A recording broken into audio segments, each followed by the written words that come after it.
Hold on one second. I'm just going to close my windows because I can hear conversations outside.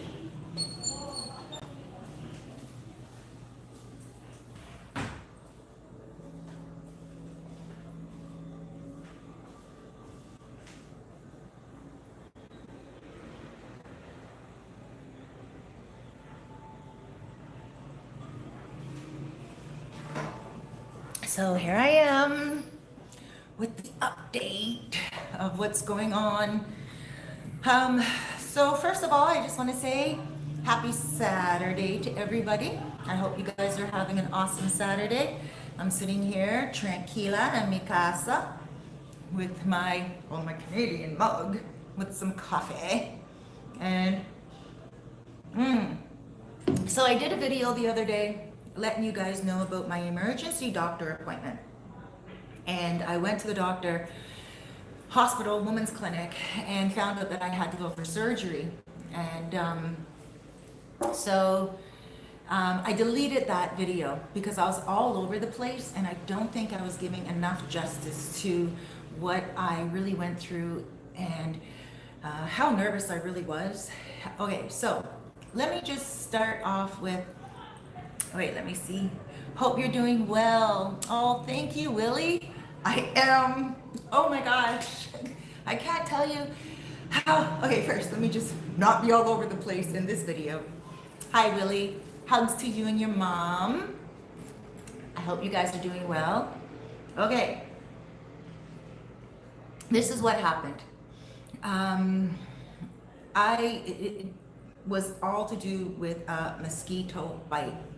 So I'm just going to get really, really too much information type of thing right here because you guys know that I love you all and you know I love to keep it real with you, and that's just me. That's what I do. So this is what happened. I sleep nude, and in my apartment that I was in, that I just moved from, because of the mold and the humidity, there was no ceiling fans and no air conditioning. So I just had the plug-in fan. And with that plug-in fan, I would keep the window open, right? So mosquitoes would come in, and I didn't have a mosquito net over my bed. And I got a mosquito bite on my breast, just on the side of my breast. And it was nothing at all. I scratched it, it was itchy, and then it healed like any mosquito bite would. And that was it, it went away.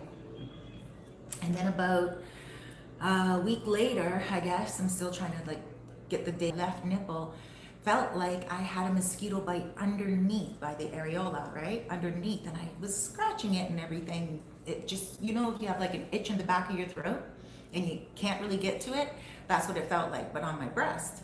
So I scratched it and everything like that and kind of went away. I didn't really think too much about it and all that, but then all of a sudden, a week after that came, I woke up and there was a lump. My breast was really red and really, really sore.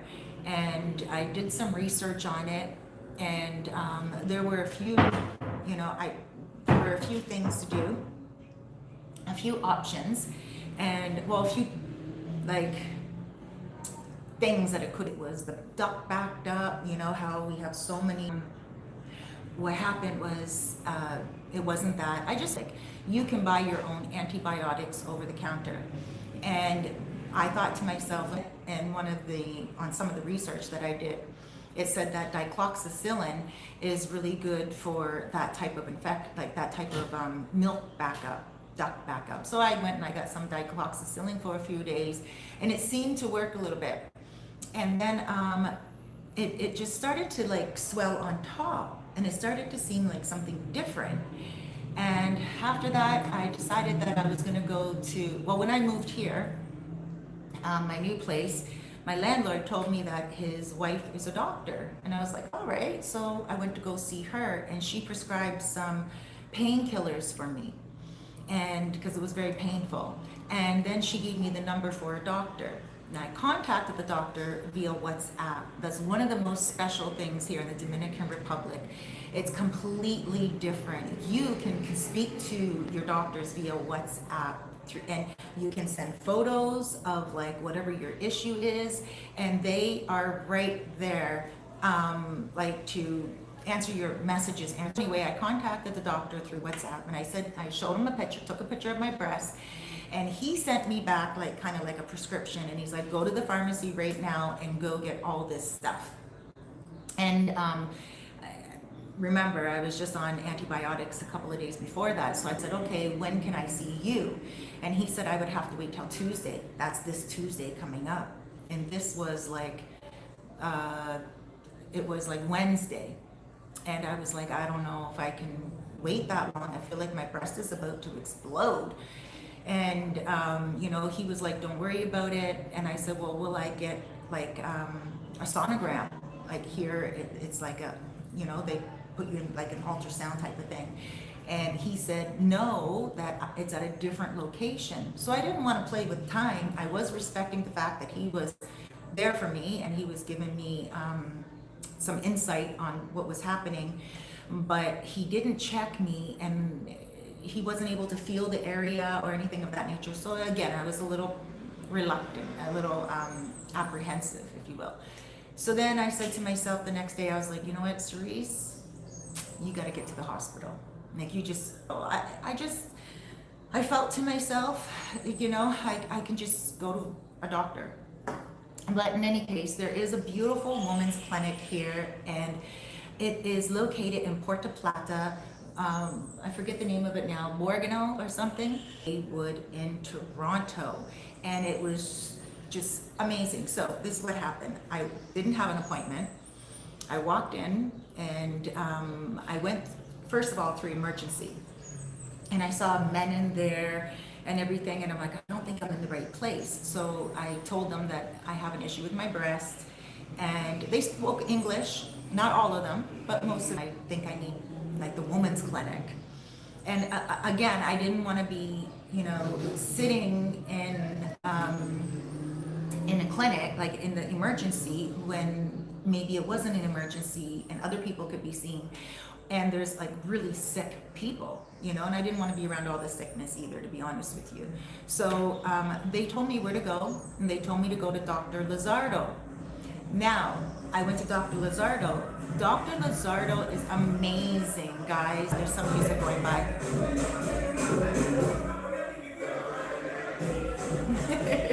Can you guys hear that song? Hello there. They might be just, okay, they're passing. Okay, so Dr. Lizardo, this was my second time hearing about her because, let me back up. When I went to go get the digoxicillin, I got them from a pharmacist in Sosua. And a lot of the pharmacists here, they are and just tell them you want a certain prescription, not a prescription, but a certain over-the-counter medicine. Like you can get different medicines here that in Toronto, you wouldn't even imagine just getting it over the counter, right? You would have to see a doctor. So in any case, breast, I'm going way back now, okay? Again, I'm all over the place, but I'm just going back to the first prescription. And that's when I first heard about Dr. Lizardo. So that woman, that pharmacist slash doctor, we went to the little, if some of you got supermarket, not the big one, but the small one over by Tony's Pizza, by Sinatra's, there's a pharmacy right there, an amazing pharmacy. And I just went over off into the corner with her, and I pulled down my bra and I showed her, and she's like, you got to get that checked and you have to go to a woman's clinic. And she gave me Dr. Lizardo's phone number. Now, I called Dr. Lizardo, but I couldn't get through. So I put that name on hold. I didn't even, through WhatsApp and everything. And then that's when I got to the clinic at Borgano or something, Borgano Clinic in Puerto Plata. And that's when they said to me, you need to see Dr. Lizardo. So now this is twice that I've heard this woman's name. So at this point, I'm like, okay, this is just fate. I need to see this woman. So the lady at the counter, the personal assistant, the doctor, and she looked at her list and it was like really long. And she's like, I can't let you see the doctor today. Come back Tuesday. And I said, I don't know if I can wait. And she's like, well, what do you mean? And I said, I think my breast is about to explode. Like, I honestly feel like this needs to be taken care of right now. And I said, I will come back Tuesday if the doctor says I'm cool to come back Tuesday, but I think it's an emergency. And she said to me, okay, hold on a minute. And I'm going to say that to you guys for a second because I'm going to Alta Grecia, welcome back, friend. I knew you would be all right. Thank you. Isaac, my girl is back. Thank you. And Michael, hi there. Hey guys, and Chantel, hi. Hi everyone. Oh, thank you so much. Oh, there's another one. Hello, Queen. The woman said to me, okay, wait 1 minute, let me see what I can do. And I was like, well, I would really love to see the doctor today if you can do that type of thing. And she's like, okay, just hold on. I said, I just want to see the doctor, and if I can wait till Tuesday, I'll wait. And so she's like, okay, hold on. And then she pushed me through. And I thought that was so kind. And, everyone was so kind in the hospital. They were so amazing. A lot of people think that the healthcare here is like third world. It's not. The hospital was just like, I felt like that was different, was that, well, not really much, like Spanish. They were speaking Spanish, but because I understand a little bit more Spanish now and I speak a little bit more Spanish now, it wasn't so different. Like everything was the same. Even in the hospital itself, when you like have little signs to tell you where to go, to tell you where it directs you to. It's like ultrasound and all that stuff. The words are almost all the same too. They're medical words. I think it was ultrasonic or something, or sonogram. But you just can put things together, and there's signs. And then also on the floor going towards the emergency, there's those little tape, the lines, the blue line you can follow. So it's just was so advanced, and I wasn't scared at all in regards to the care that I was going to get. I was just more scared in regard. So what happened was they took, the woman told me, she took me in and she looked at me, the doctor looked at me, Dr. Lizardo spoke very good English, very, very good, perfect English. And she said to me, you know what, that's an infection and you're gonna need surgery. And I was like, okay, when? And she said, today. And I was like, what? And she's like, yes, today I can. She's like, you have two options. You can do it in my office with me, but it's gonna hurt. Or you can do it in this hospital with other doctors, but you're gonna have to go through a whole like inpatient, all this stuff. And I was like, okay, well, and I trusted her already. Like I just felt like I could trust her. You know how you just get that woman's intuition, ladies, or even guys, we all have intuition, but you just feel safe with that person. That's what I just felt. I said to her, okay, you know what, I'll deal with the pain. And she was like, all right, let's do it. But first, before I even touch your breast, I need you to go down for an ultrasound. And so the ultrasound was in the same building. I didn't have to put me in for an ultrasound or whatever. Like in Canada, sometimes you have to wait for like days or even weeks to get booked in for something, right? It wasn't even like that. It was I love Canada, I love my country, but it was just so way more kind of, for me, advanced. I went downstairs. She told me where it was, the ultrasound place. I went downstairs to the ultrasound clinic, and it was in the building, in the hospital clinic, and it's huge. It's called a clinic, but it's a hospital, okay? Like the size of a hospital. But they had like a whole bunch of pregnant women there and everything like that, older people, younger people, all that stuff. And they had a really good system going on. They have the number system and everything, So anyway, I went to the ultrasound place and they told me that I had to go. To be straight with you guys, I had insurance here, but I allowed it to lapse during the pandemic. I couldn't renew it. And the reason why I allowed it to lapse was because I was looking for a newer kind of insurance place. Here, they don't deduct it like every month from your bank account. This place, you have to go into the office every month in Sosua, pay the insurance. Sometimes it takes so long to do all that as you're waiting in line, and it just becomes kind of like just tedious, to be honest with you. And I shouldn't say that because our health is the most. I still don't want to be waiting in line, so I'm still going to go with another insurance health insurance company, but I'm gonna see if they can like deduct it every month from my bank account, you know, because I do have a bank account here, and if they can't, then I'm just going to pay for it all at once for the whole year, because that's another option, right? Which I didn't even think about before, and that would deduct a lot of the, you know, the TDness. Let me see some of these messages right here. Glad you're back. Thank you, Greg. Ash, Master Cut, hugs. Okay, so now I went down and I'm like, oh great, how much is this ultrasound gonna cost? And you know what? It didn't hardly cost anything. Hold on, I'm just gonna turn a light on here. Give me 1 second.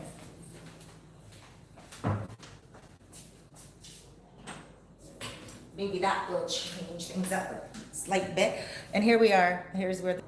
Then I went to it's called the Factora place. It's like where you go and you pay for the ultrasound. So I went and I paid for the ultrasound, and then and they were so honest with me. Okay, so I thought it was going to probably be about, you know, like 2,000 pesos, which is $40 or something like that, maybe more. I had no clue. I've never had an ultrasound here before. But the lady at the counter, she said to me, oh, we're having a special deal today. I'm like, oh, there's my language, you know? And I'm like, a special deal on what? And she's like, on breasts. So it's only pesos is like $16, right? So around $16 American. So I was like, wow, okay, under $20. And I went and I got my ultrasound done. In the ultrasound office, the exact same thing as Canada. You sit and you wait, and then they call you in the back. They give you a gown to put on, and the radiologist was so sweet. He, you know, when I got into the room, he spoke good English, very good English. But when I got into the room, he said in Spanish. He said, "Take off your blusa, your blouse, and your brassiere, your bra." And so I was like, okay. And he said, turn the Johnny gown around to make sure you can open it in the front. So I went in the washroom. Everything the same. Actually, I have to say it was even like cleaner than some of the hospitals in Canada. Like it was beyond my expectations, you know. And a few of you were worried about me, and you're like, go back to Canada. And I was like, no, this is where I live. If I'm committed to where I live, why wouldn't I be committed to the healthcare system and everything else, right? Let me see. So then, hey Shay Star. So then he said, you know, I was really nervous. Like I was on the verge of tears, and you know, so I went in and he took the ultrasound, he put the gel on, and he did both breasts because he wanted to make sure that, you know, it wasn't infection all around and everything, and it was just contained to where the pain was. And then in Canada, a lot of the times, a radiologist is not allowed to tell you what's going on inside your body. And so they're so quiet when they're like doing the whole ultrasound thing. And it could be nerve-wracking because you're like looking at the screen and you don't know what you're seeing, and it could make you even more nervous. So I didn't look at the screen. Look at the screen. This is an infection. And like I was like sitting there, and he's like, this is an infection. You have nothing to worry about. You do need surgery, but the doctor will remove it and you will be fine. They're gonna slice. And he told me what would happen. And I was like, wow, okay, well, at this point still, I didn't know where the infection came from. Because remember, the mosquito bite was already healed. Like, it was like a normal mosquito bite. You get, I don't get as many mosquito bites here now. Like, it's not like that. I don't want you guys to think that the mosquitoes are crazy here or they're gonna infect you. Nothing like that. I don't get mosquito bites. But again, I was sleeping in the nude, and my window was open, and I didn't have a ceiling fan because ceiling fans are great at night to get mosquitoes away. And you know, a mosquito just happened to bite me, but it was on the side of my breast, and I itched it and everything. It was like a little mosquito bite. And then that's when he said to me, anything, did you scratch your breast? Did you know, anything at all? And I told him mosquito bite, and he's like, that's probably it. So then it was confirmed by the doctor. But now what happened was he gave me my results within about 15 minutes, 20 minutes. So he took all the pictures he needed to take, and then he gave me my results in a folder. which I'll go get those results. Hold on, and I'll show you guys.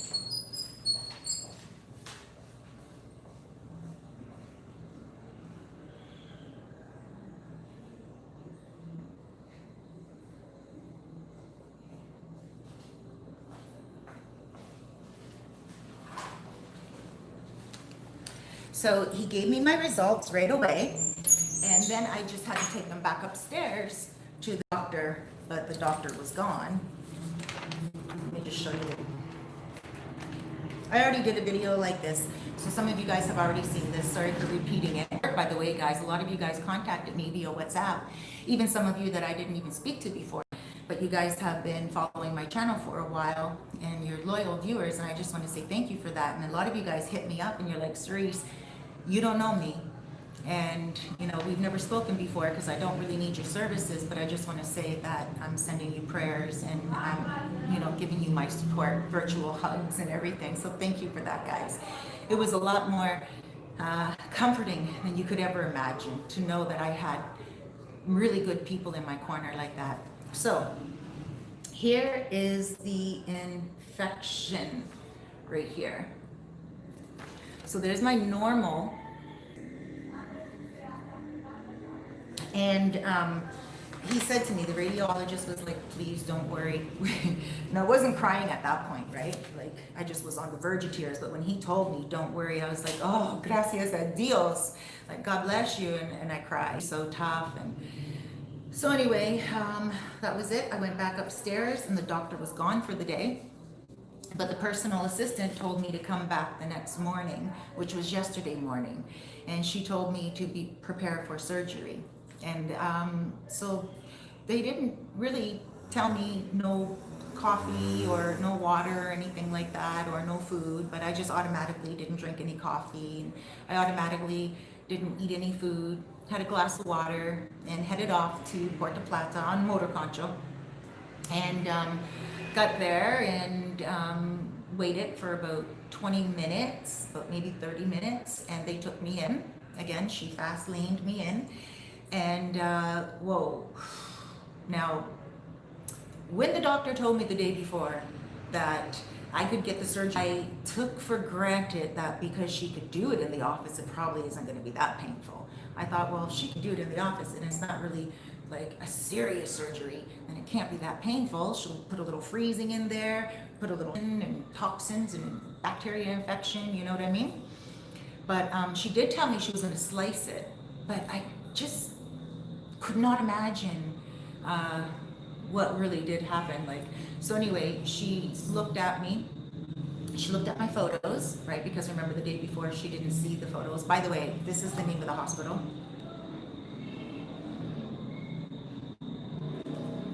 And Born-a-Gal. And so just for those of you who need that, you guys, even if you're relocating here, please take down that name and, you know, just use that clinic. They are amazing. So so she looked at me and she's like, Cerise, I'm good. I'll brace myself. So I sat down on the she has, like, in the back of her office, she has like a little, you know, like a checkup area, like most doctors. And very clean. She has a little ultrasound area there too, and very clean. And so she said, all right, lay down on your back. And I lay down on my back. And then she said, don't look, because I'm going to slice right now. And I was like, oh, it became real. And I was like, oh my gosh, my breast is going to be sliced open. No freezing. She put on some spray. And she's like, this is local anesthesia or topical anesthesia or something like that. And I was hoping that it would be a little bit like she'd wait for a minute, like, you know how you kind of spray and then you wait for like 5-10 minutes for it to take effect. But that's not what happened. She just sprayed and she said, all right, I'm going to slice now. Don't look. So I turned my head and she sliced, and it must have been a really sharp, like, obviously a really sharp instrument. I don't know what she sliced with. I'm thinking like a razor blade type of thing, right? A scalpel kind of thing. And she sliced, and then she said, Mira, my breast, and oh my gosh, just, it was like a pimple, like an infected, anything else that would be infected. it out, and I was so shocked. Like, I couldn't look any longer, and I'm not a type of person that has a weak belly, but I couldn't look any longer because I had to breathe and meditate. The pain was so excruciating when she had to squeeze my breast, and she was squeezing it, and I was like, oh, I was screaming out loud. I never screamed like that before. And I had 2 children, and I've had surgeries before. Never in my life did I ever experience this type of pain. I'm surprised I didn't pass out. And she knew I was going through a lot of pain. And she's like, okay, I'm gonna stop.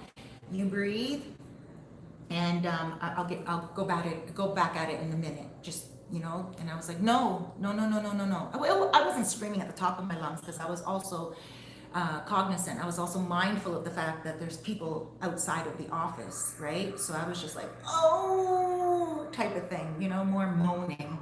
But she knew it was pain moan, right? And she said to me, she's like, okay, I'm just gonna stop. Hold on, guys. Isaac, Canadian, Canadian accent, love it. Isaac, boom, boom, please no donation today. Where's boom, boom? Okay, I'm gonna get to these. Okay, love the granite. Oh, thanks, Steve. Worktop, the granite worktop is very nice, isn't it? So then, she's like, I'm gonna stop, and I said, no, please don't stop. Like, just keep on going, and I'll deal with it. Like, just get it over with, you know, that's what I'm here for. And she was like, seriously, do it, like, just get it over with. And she was like, all right. And she just went in at it, and boom, I was like, oh my gosh, it was so painful. And my whole body stiffened up, like my legs were lifting up in the air pretty much. Like, I was really in pain. And she was like, okay, I think I got it all. And then she gave one more squeeze, and she's like, I got it. And then she put gauze inside of the hole, like packing. She put gauze inside of the hole. She taped it all up for me. And I actually have some pictures here I'm going to show you guys. And I don't care if it's too much information at all. I don't care if you guys see my breast, because we're all humans here. I'll show you guys what it looked like, okay? Just so you guys, from my other cell phone. So I don't know if you guys are going to be able to see that. It's on my Facebook. So let me see if I can get to the post and show you. Let's hope it shows up here. So I covered my nipple with a little emoji band-aid. Okay, can you see that? So I don't know if you guys can see the infection, but that's how it looked. You guys can look on my Facebook as well. My Facebook is open. And then afterwards, this is how it looked. So that's leaking and stuff. So she packed it with gauze, like, and then she covered it all. Antibiotics in the office. She gave me the antibiotics, and she gave me painkiller. And she said, here's the antibiotics. I want you to take this right now, and also take the painkiller right now. Here's a prescription for more. For 10 days, she's gonna put me on antibiotics and painkillers. And then she said to me that today I would have to take off the dressing and pull the gauze out of my breast myself. And I was like, all day yesterday I was nervous. I thought it was really gonna hurt a lot. Like, I thought it was going to get stuck, and like I thought the gauze was just gonna like adhere to the skin, and then when I pull out the gauze, I thought it was going to really pain a lot, but it didn't. I videoed it actually, because I thought maybe I'll post that video one day for everyone, and show you guys how it was. And it was simple. And then she also prescribed for me antiseptic today, and I washed it all up and everything, and then I just have cloth there because it's still dripping out a tiny bit, not much, to drain it out or anything. It's still a little swollen. And then what else was there? There was something else after that. Okay, but I'm talking to her on WhatsApp, I messaged her today and I said, I just want to make sure I have all the instructions straight. Like, yes, I can wash today. I can wet the wound and everything. She got back to me on WhatsApp and she's like, yeah, it was amazing. For the surgery, the price for the surgery was $50, like 2,500 pesos. So not even $50 American. And then the price for the ultrasound was 800 pesos, which is like 16 bucks. And then the price for the blood work. Oh, that's the other thing I wanted to tell you. So what she did, hold on one second. I can hear people talking.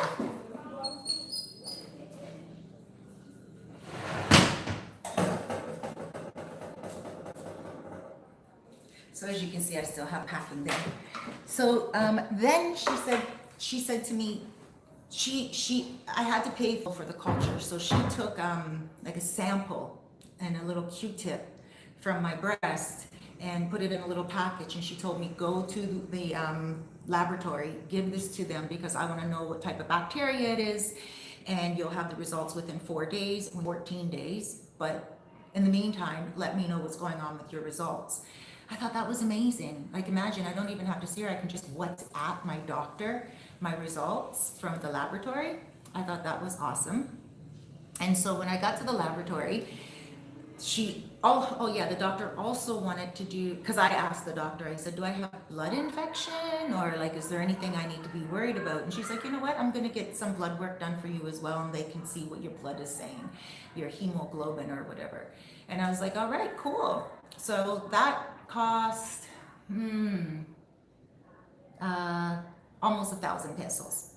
No, it cost just over 1,000 pesos, 1,200 or something, and that's like 20 bucks.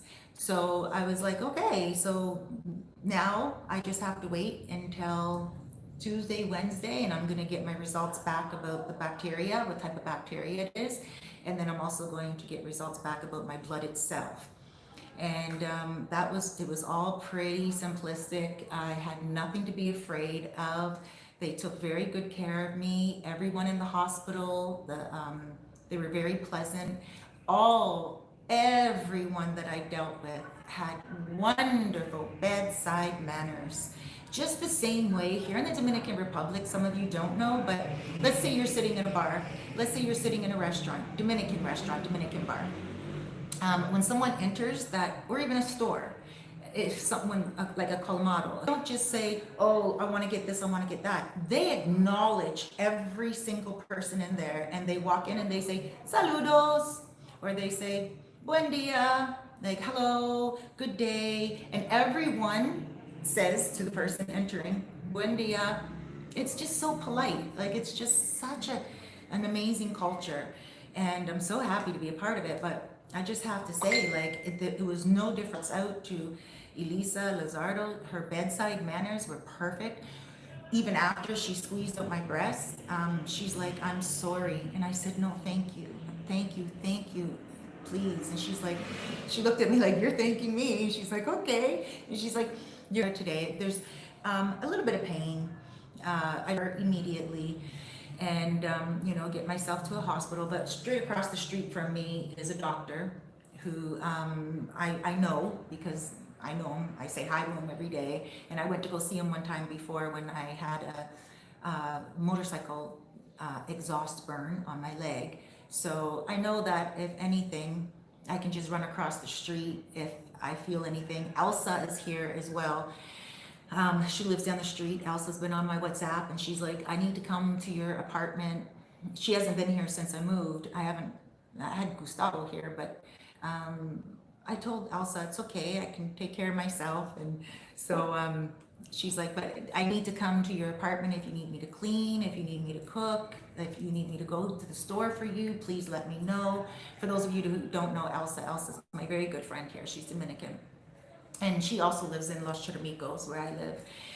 So, it was just beautiful bedside manners. And he was so compassionate, as, he wasn't like just using a machine to check out my infection. He said to me, okay, you don't have anything to worry about. The doctor's going to take very good care of you. And he was so reassuring. And then the doctor again, the doctor herself, she was very thorough with me. She didn't just say, okay, take this medication and go. She just was so thorough. And the fact that I can speak to my doctor on WhatsApp is such an advanced form of care. Imagine, in Canada, I don't think I could ever WhatsApp my doctor. I don't even think I could talk to my doctor unless I spoke to the secretary first, the personal assistant first. You know what I mean? And this, I feel like, is amazing. The doctor, when she said to me in the office, she's like, okay, take my WhatsApp number and WhatsApp me if you need anything. I was like, oh my gosh, this is like heaven, you know? And who doesn't want that? I mean, I'm not going to abuse it and contact her, you know, every single little pain or fear. But I did contact her this morning just to let her know that I feel good. Thank you for everything. And I just want to confirm that I can clean the area. And that's when she got back to me and she's like, yes, absolutely. And she told me if I have any problems, like again, she reminded me, she said, please don't hesitate to contact me. This was a surprise surgery, and I know a lot of you guys come here and it's one of the things you do worry about, the healthcare system. And I get it, I understand, because a lot of you guys think it's a third world country, but it's a developing country, and there's a lot of people here that get sick with the same things that they get sick with around the world. And a lot of most of the doctors were trained abroad. They trained in America, they trained in, all over Canada and everything. And then, they come back here to do their practice. And so I just want to let you know that a lot of the doctors here are very well trained. And a lot of you guys worry. I had one guy, a friend of mine, and first a second. Oh, there's a lot of messages. I don't know if I can catch up here. Okay, let me see. Wow, there's a lot of messages here, guys. Let me see.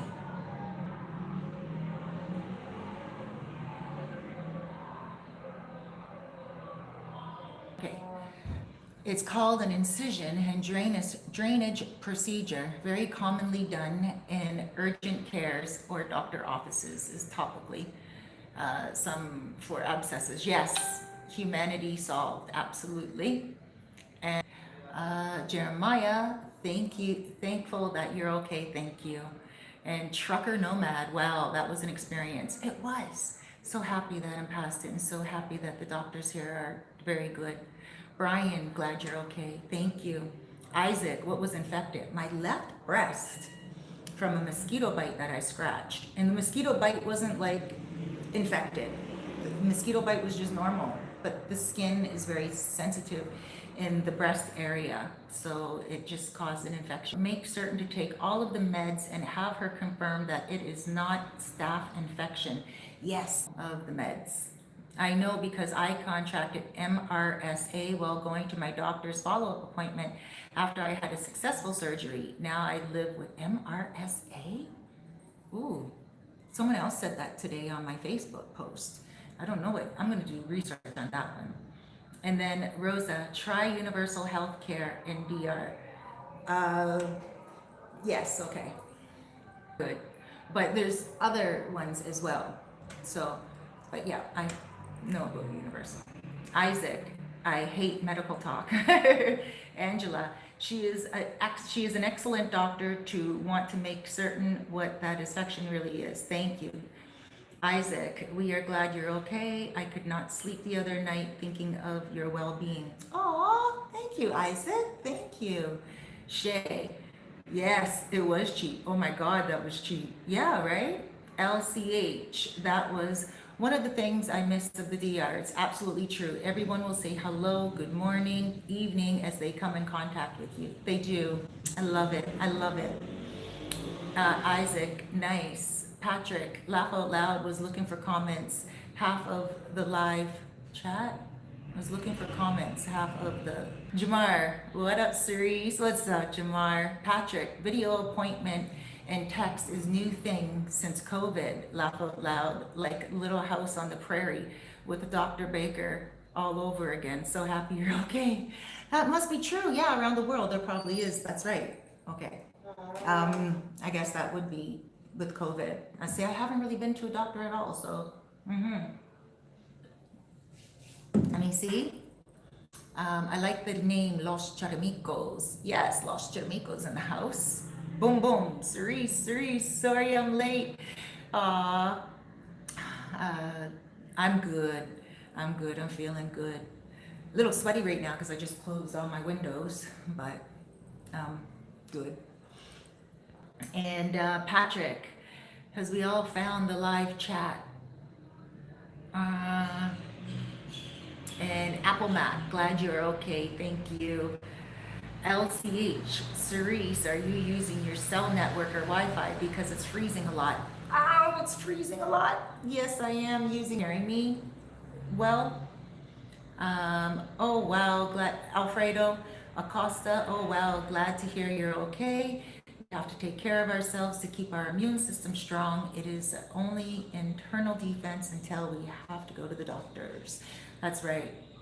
Isaac, boom boom, Isaac, what your mama told you about getting in grown folks conversation, mind your business. Oh, but I know through the fire department, we had a few seniors that they waited a long time to see their doctors, and by the time the effects spread, ooh. Angela, MRSA is the worst form of staph. Hopefully it was a simple infection, and so happy that you went to take care of it immediately and that you're doing well. Thank you. Graham, hey, what's up? Que tal, Cerise? Hey, hugs to you and your wife. And Isaac, love you too. Boom, boom. And Patrick. Oh, Patrick, you deleted your one. So, all right, I just caught up. So yeah, let me tell the story about this guy. Am I freezing now, guys? Can you guys, is it okay? Maybe I'll just turn the camera around to the other side of this, to the, let me open the windows again. Maybe it just needs a little bit of air.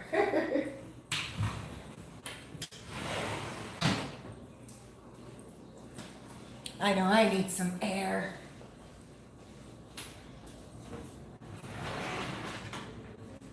Okay, so I knew a guy, well, I know a guy, his name I'm not going to get into because you guys know I'm confidential. Speaking of confidential, I'm going to be putting out a story time later on today. It might take time to upload, so it'll be out tomorrow maybe. Okay, so this guy, he's an older man. He lives here. He doesn't live in the United States any longer. And he's like 70.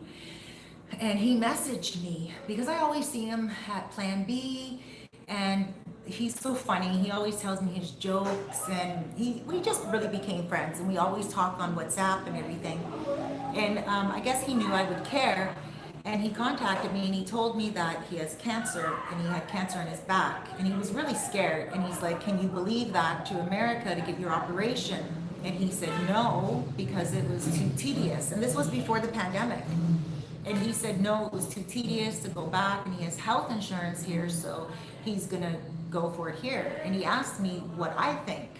And I said, well, if you have health insurance here and it's too much for you to go back to America, 70, going on the plane, and he doesn't have a home in America, right? He gave all his life up to live here.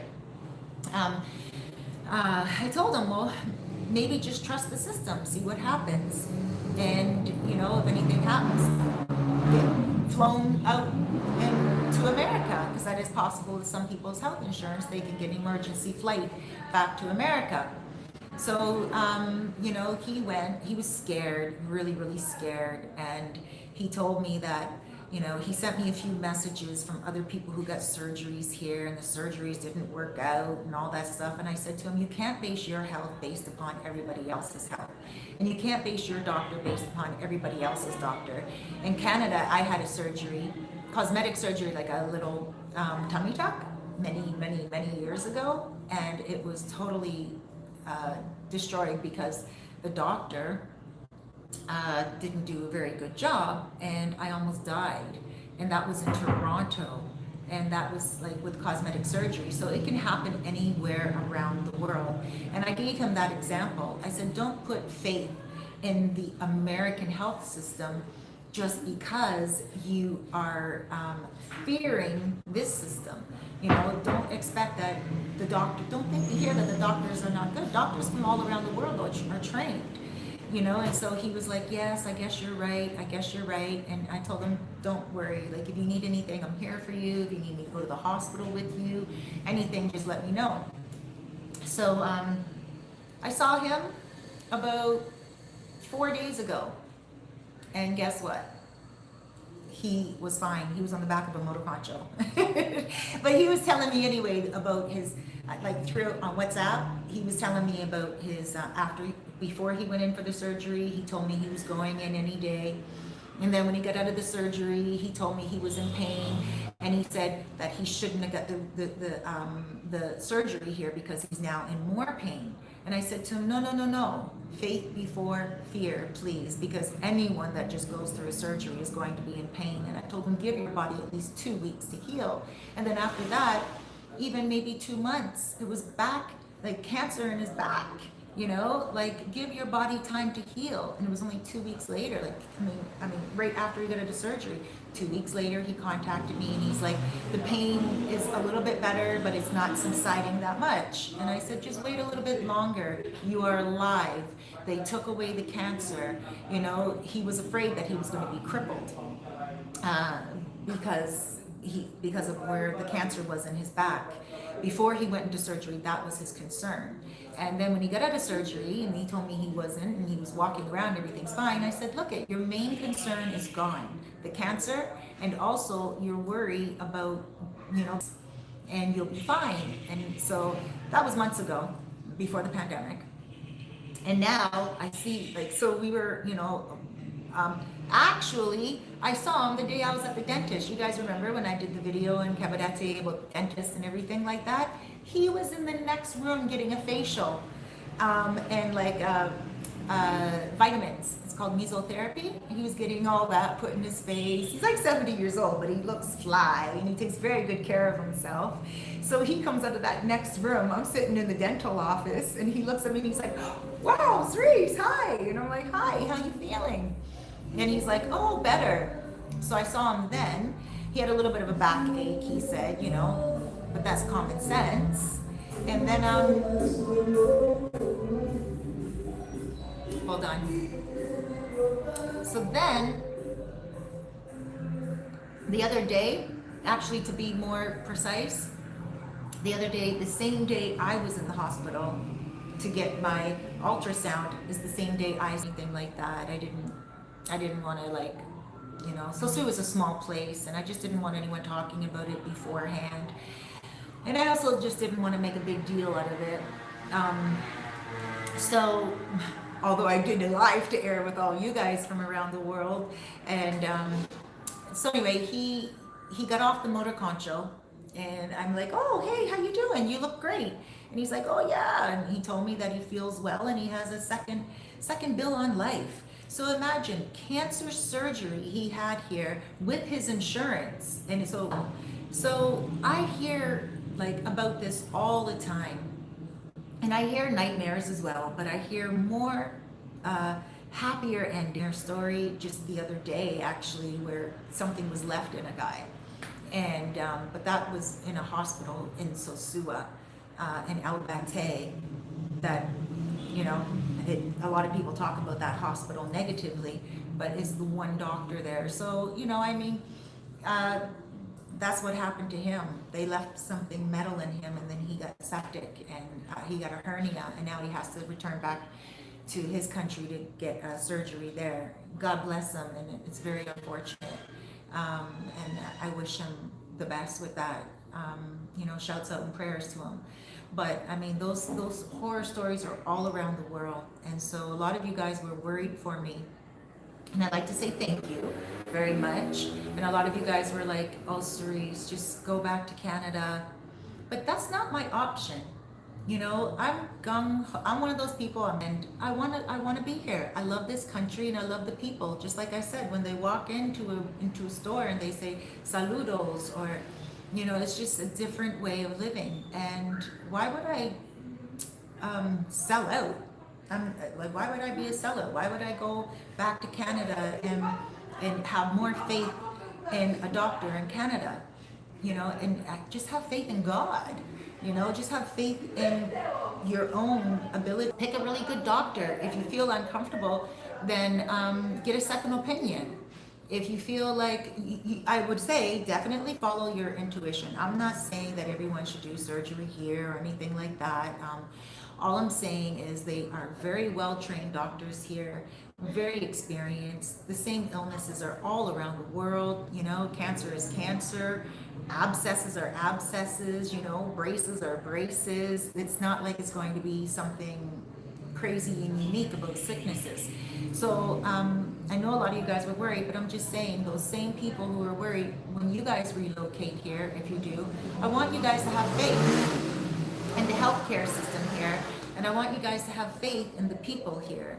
You know, flying back to Canada and just to get that simple operation, just to, because I'm scared of the doctors here. I couldn't imagine that.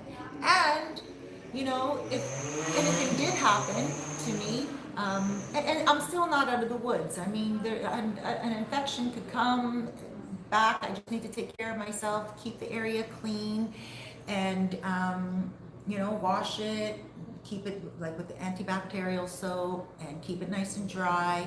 And she told me put some hot, like warm, like heat up a cloth and just kind of you know, like warm, suppressing it and holding it and everything like that, my breast and everything, and that's about it.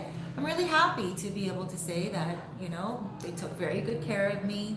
And you guys, when you come here, make sure you get your health care, like your health insurance, and you'll be fine.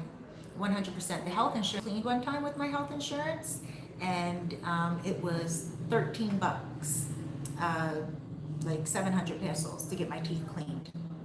Not the other day. The other day I paid 2,100 pesos, which is like 20 bucks, right? But I got a discount before, a year and a half ago, with my insurance. So the insurance does work at the dental office as well. And if you get a card, and all they do is they just slide the card. You guys, a lot of you guys wouldn't even believe how advanced the medical system is here. So rest assured that you guys will be well taken care of here, and don't be afraid at all. It's one of the things here that I can honestly say, you know, like a lot of Dominicans here are very healthy. There's not a lot of obesity here. A lot of people eat fruits. A lot of people eat vegetables. One thing I have noticed about Dominicans, their teeth are so beautiful. They're white and they're straight, a lot of them. And the ones that don't have straight teeth, most of them have braces. And braces are very cheap here. I was speaking to somebody today from Jamaica. Shouts out Jamaica. To a beautiful couple who are relocating here. They had a consultation with me today with some questions that they had about moving here. And, you know, now I forgot what I was saying, because I just went right, my mind went straight to them in the consultation. And they have a YouTube channel as well, so I'm hoping that they will start talking about the DR on their YouTube channel, because they're an amazing couple. So, sorry, I digress. But yeah, it's just amazing to be here and be able to live within the culture. Oh, braces. The guy was asking me about braces. And yeah, the braces here, like if you want to get braces on your teeth, they told me I could get braces for my teeth, and it would cost $1,000 for the year, and you can put a down payment and just pay monthly. That's what you can do here. If you have teeth that you want to get braces, come on down here. And I think, and don't mark me on this one, but I think just logically speaking, you can come here, get the braces installed, do everything you have to do, and then, you know, when you have to go get them tightened every month, once a month, they change the wire at the back and they tighten it all up, and they redo the elastics.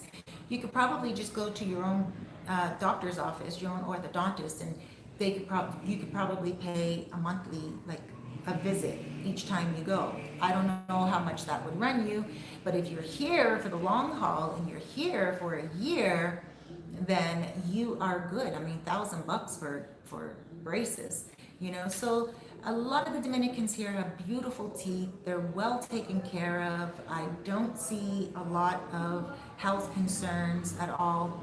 And of course, I will keep you guys updated. And of course, I still have to find out what bacteria infection was happening there and everything like that. The culture will come in on Tuesday or Wednesday, like I said. And of course, I have to get my blood tests back as well to see if I have any blood infection. But so it's still a little touch and go for me. And I still do have a little bit of nervousness. I'm not going to lie and say, oh, everything's good, I'm so happy. But I can say all seems to be well. And I'm very satisfied and I'm very pleased with the care that was taken to help me, and I'm very satisfied with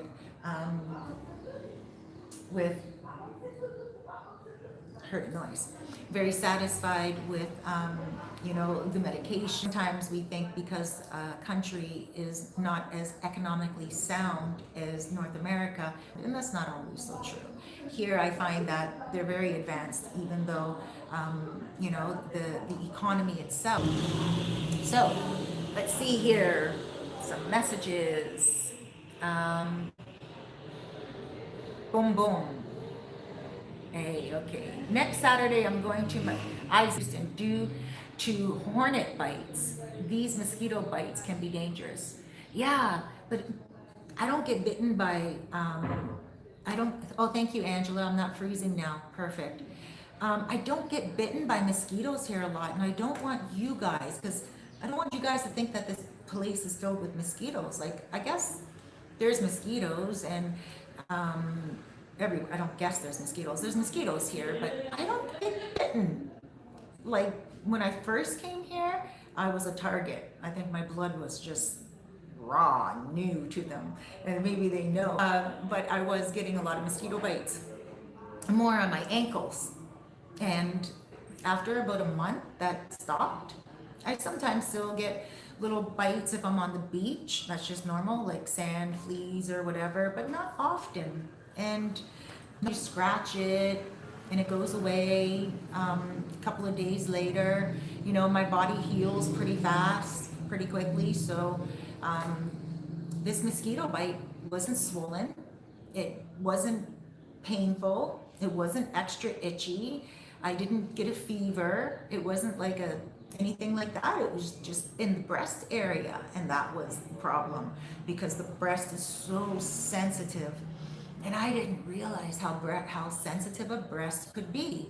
I think I now learned a great lesson, and I have a renewed appreciation for the anatomy of my body. Like, you know, my breasts are really important, and I just want to make sure that I take very good care of myself. And so now I'm feeling pretty good, and I'm recovering in the house today, in my apartment, my beautiful new apartment, best place to recover. And I'm also going to stay at home tomorrow.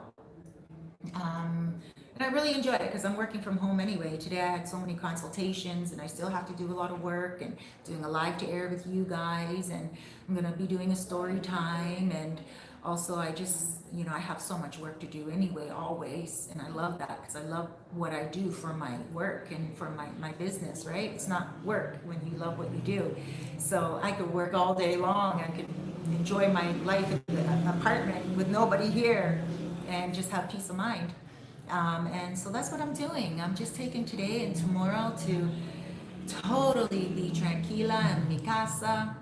And what else? Monday, I am gonna go to the beauty salon, and I'm gonna go get a little bit of, you know, freshened up and everything, some smooth skin and all that stuff. And I'm gonna come out Monday to Western Union and Caribbean Express to pick up a bunch of transfers for people who are coming here to stay for a while. So I have to pick up transfers for landlords and stuff like that, and also for Spanish teachers, because people from around the world. A lot of you guys who want to get Spanish lessons, you guys pay teachers here, and I go and I pick up the money for them at the Western Union. Like for instance, Gustavo, my friend Gustavo, I get him some clients and people pay, and you know, they put it in my name, and I go and I pick up the money for him. And it's going to be a little bit of a busy Monday, but I'm not going to work myself too much, and I think it's good for me to do a little bit of moving anyway, just because my breast still is draining, and it's going to take a little while to still heal.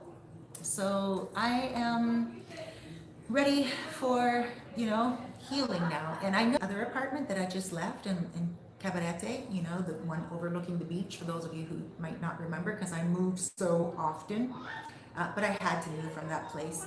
And I called that my healing home. I was like, guys, this is going to be my healing home. This is where I'm just going to sit and chill and relax.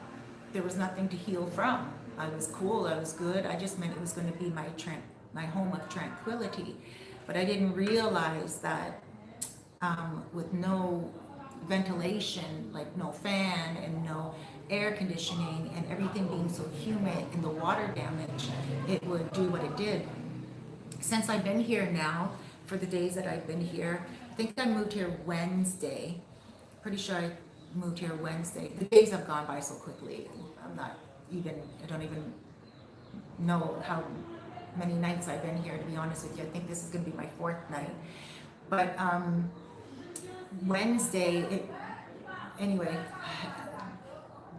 my first night here, dizziness inside of the apartment that I was in, completely dizzy, like totally baracha, totally drunk. You know, when you had too much to drink and you lay down and your head spins, that's what was happening to me.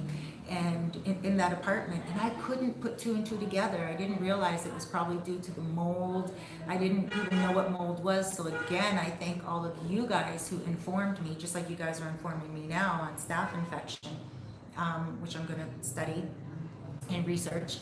But I didn't know what mold was all about, and so I was really dizzy every single day. I went to the doctor. I thought it was my vitamin B12 deficiency. It wasn't. I went for blood tests, and my vitamin B12 was on point. And then I thought it could be my iron, so I went on some iron pills, and I was fine. Nothing could explain the dizziness, and I wasn't drunk, right? So I was like, what is going on? And I thought, okay, you know, maybe I'm working too much, maybe I'm overworking myself. But no, why would that be of any concern? Like, my work is not work. I go in and I video places, and I'm on the back of a motorbike, and I go back home and, you know, talk to clients on the phone. It's not like I was, you know, overworking my body for hours at a time, right? I was waking up early. I'm an early riser. A lot of you guys know that. I'm sometimes 4 o'clock in the morning, 5 o'clock, 6 o'clock. The latest I'll wake up is 7. So a lot of you guys know I'm an early riser and I'm early to bed. So I couldn't figure out the dizziness. It was actually quite terrifying. And now, being away from that apartment, sleeping here, like I said, I think this is going to be my 4th night. Nada. I am totally fine. I'm not dizzy. When I lay down my head in my bed, I just whoop, right to sleep. I don't think, oh my gosh, because of course, imagine you lay your head down and it's dizzy. You worry. You think to yourself, yeah, I got to get this checked out. I got to get this checked out. And I kept on saying that to myself. I got to get this checked out. But the other day when I went to the hospital, that wasn't even a concern. And now I'm not even dizzy. Like, lay down, nothing at all. So I guess that is a good thing. Well, I don't guess. So obviously that's a good thing. And I'm just praying that it stays that way. And, you know, health is a pretty good thing to have. So let me see here, any messages. Alfredo. Okay, so I am freezing for some of you guys. Good now, no freezing. Okay, LCH, it freezes on and off. It has to do with your network. If you're using Wi-Fi, reset it by unplugging it. For 10 minutes. Okay, great. I'm sorry for the loss of your acquaintance. Well, Isaac. Oh, you lost your friend due to hornets? The person died? I'm so sorry too. I've never been stung by a bee or by a hornet, but my sister was. She just told me today on my Facebook post, and she said her hand swelled up like crazy. And boom, boom. Does this older guy with medical situation have a good support group in DR? Yes, he does. Um, he does pretty good. Because I asked him, does he need me to go with him to the hospital or anything of that nature? And he doesn't. He has a really good, like a lot of good friends here. Patrick, well, story time. Yes, the story time actually comes from somebody who, it's interesting because it, it's interesting because us vloggers, we never know who is watching our channel, and sometimes we may think that it's just you guys from around the world and other countries that are watching our vlogs, but a lot of Dominicans watch our channels.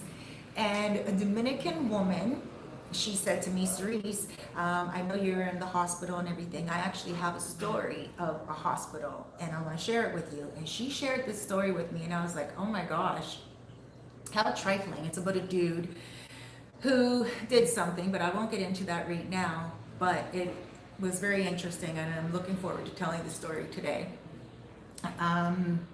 Let's see here. Boom, boom. I would suppose that it's a major surgery. He would need a lot of help. Yes. Imagine sitting next to someone and he went home to telework and next thing you know, he is done. It happened back in April, month into COVID. Wow. So he got stung by a hornet and then he just died? Please tell us more. Boom, boom. Cerise, it would be a great interview that we would all love to see. With the guy. I'll ask him. I'll ask him. I was just looking at this cell phone. I was just about to message him right here because it's such a good idea, boom, boom. I'll ask him if he would like to do an interview with me. He's a retired teacher. And that was actually a very good idea. And I think he is the type of person that may be open to it. And he may want to share with you guys the good news of his success with the surgery. Alfredo, get the book Cure for All Disease by Dr. Hulga Clark. It's free on the net in PDF form. It works. A friend of mine didn't have to go on dialysis after following the protocol. Okay, for a kidney disease or fear. One of my favorite sayings that acknowledge is power. Yes. Shay Star. Jesus. Okay, you guys, yes, let me go scroll back down again and give you guys the name of that book again. Cure for All Disease by Dr. Hulga Clark, Hulga, and Clark is Clarke. Let's see, Cure for All Diseases, link, save it, yes. Apple Mac, I would never tell anybody to get surgery in the US if they can get it in other good places like Cuba or Panama or Colombia. Interesting, Apple Mac. Alfredo, soursop and Irish moss is good for you. Alfredo! The Caribbean, soursop. Soursop is called guanabana here, or guanabana here. And yes, it is an amazing, even here, if people look at it as a cancer fighter, it is it also has a lot of seeds in it, right? I like the seeds actually because those of you who make jewelry, you can dry out the seeds because there's so many of them, and you can make a soursop seed bracelet, necklaces, and everything, and paint them up and make them look pretty. But yes, soursop is really important. It is a healing fruit, and also okra is really good as well. And Irish moss. Now, Irish moss in Toronto, I've only drank it, but my cousin Tammy, she travels to Jamaica all the time and she gets it like seaweed. Isn't it seaweed? She says she gets it like seaweed. She showed me the photo of it and she told me I should get some here. I don't know what the name of it is here, but I am going to look for it here. And I'll make sure that I definitely get Apple Mac. About 15 years ago, I went to the hospital for about 3 hours and they tried to charge over $1,000. Ooh, wow. Yeah, Shea Star, wow. That's a lot of money for a surgery. I mean, not even for a surgery, just a pill and laying you down. Did you pay it? Or did you like say, no, I'm not paying that. Bye. I feel good. Thank you for the pill.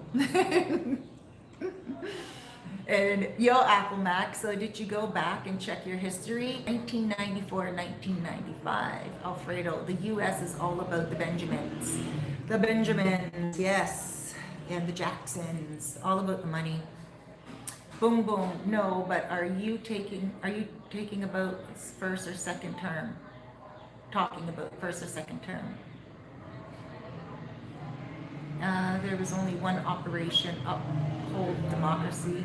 Clinton restored Astra. Sorry guys, I lost you there.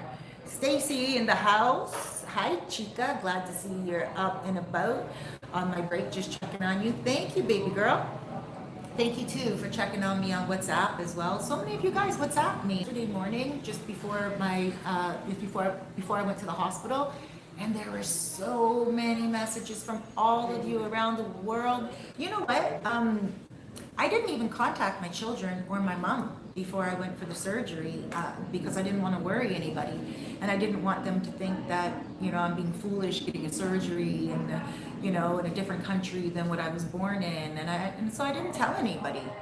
I told you guys, and I didn't even tell my son because I didn't want him to worry. But yesterday, when I was home and I had everything all, packed and everything, I sent him a photo and I said I had surgery today and I'm okay. And he got back to me and he was like, you went for that breast surgery? Some of you guys might remember, I'm gonna go for the breast surgery, I'm gonna go for that whole body makeover thing in time, but first I'm just gonna work out on my own and lose weight for that surgery.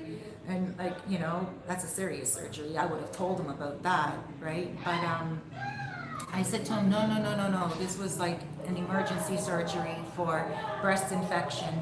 And he was my little doctor and he's like, it and, rest because he knows how much I like to, just work constantly.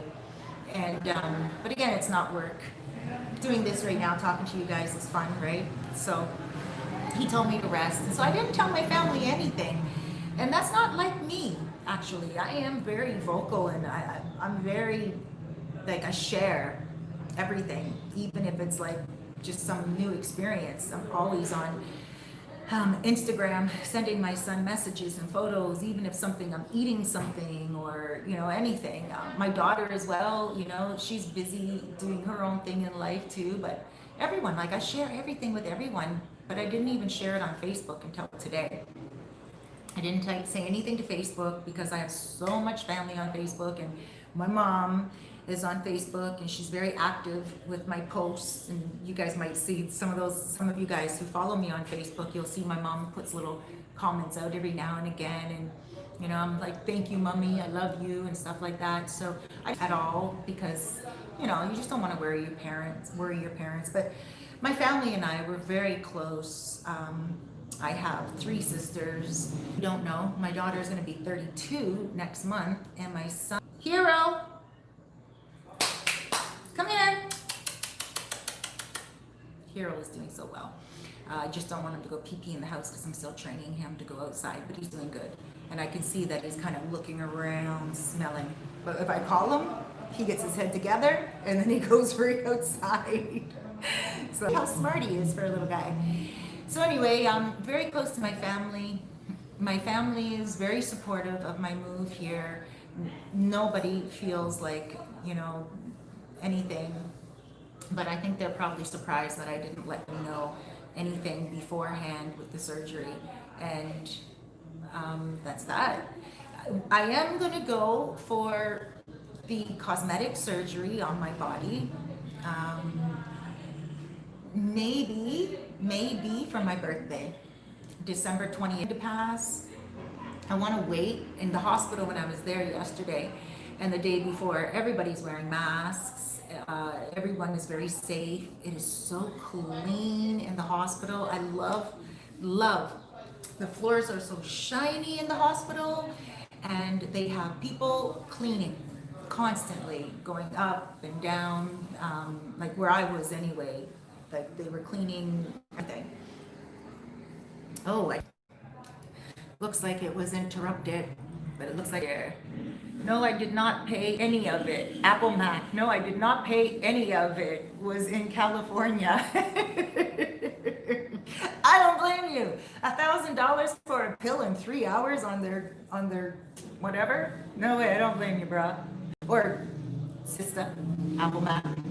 Dwayne Washington. Hey, Cerise, praying for you. Thank you, Dwayne.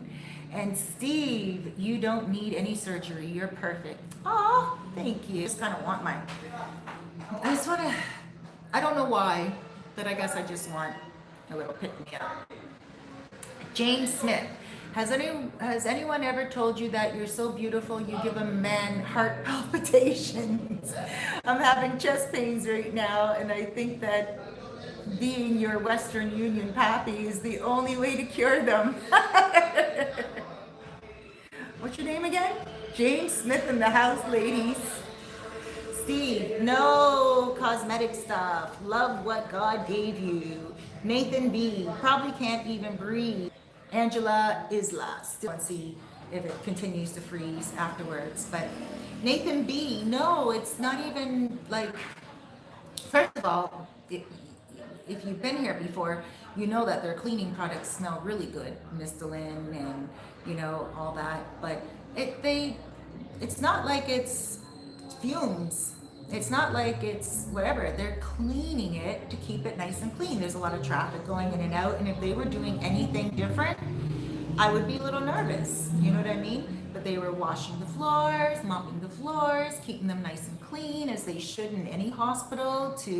There's sick people going in there constantly.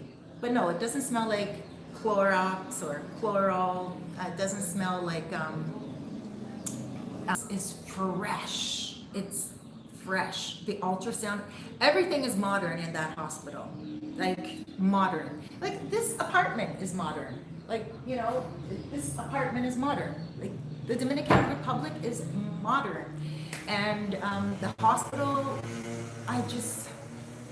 I wanted to video for you guys, but I just didn't want to be, inconsiderate to the patients. But I was like in the waiting room, and I was like, even the chairs were so much nicer and I don't want to bash the country that I come from. I love Canada, right? But it was just so much more modern, and I was so surprised. And I was thinking, how come Canada is not this advanced? Why are we not talking to our doctors on WhatsApp? Why are we not there? I was seen by a doctor the same day, didn't have an appointment, wasn't through emergency, and they had a lineup of people there, but they're just so efficient. And not only that, ultrasound within hours, not hours, but like hours of me being in the hospital, in the clinic area. And everyone was so nice. I had Joel with me, but he doesn't read or write, so it's not like he could help me navigate, but he speaks Spanish, but he doesn't speak very good English. And so I had to do most of it on my own. Like I had to look up and read the signs, and and with my limited Spanish, I was able to talk, but when they spoke back to me, if they were speaking too quickly, then he would have to translate for me. He speaks to me in my type of Spanish. I don't know how to explain it because he doesn't speak a lick of English, but I understand his Spanish. I think he speaks slowly for me, and he speaks like a baby, and then I understand. But that was pretty much it. It was amazing, modern facilities. So I really want to say, you guys, I wish I could have taken a video. I really wish. You know what I think I'm going to do, actually? When I go back for my results, I don't want to go down the hall and video people who are sick because, or in the hospital, I just, but if I can at any moment take like photos, how about that? I'll take photos and show you guys the modern look of the hospital. Everything is just so, I don't know, I can't express it enough, and I'm very proud of the doctors here, very happy. Angela, still freezing. Nathan B, I live here and their cleaning products are really harsh, can barely breathe. I have to put weather stripping on my door to block it out.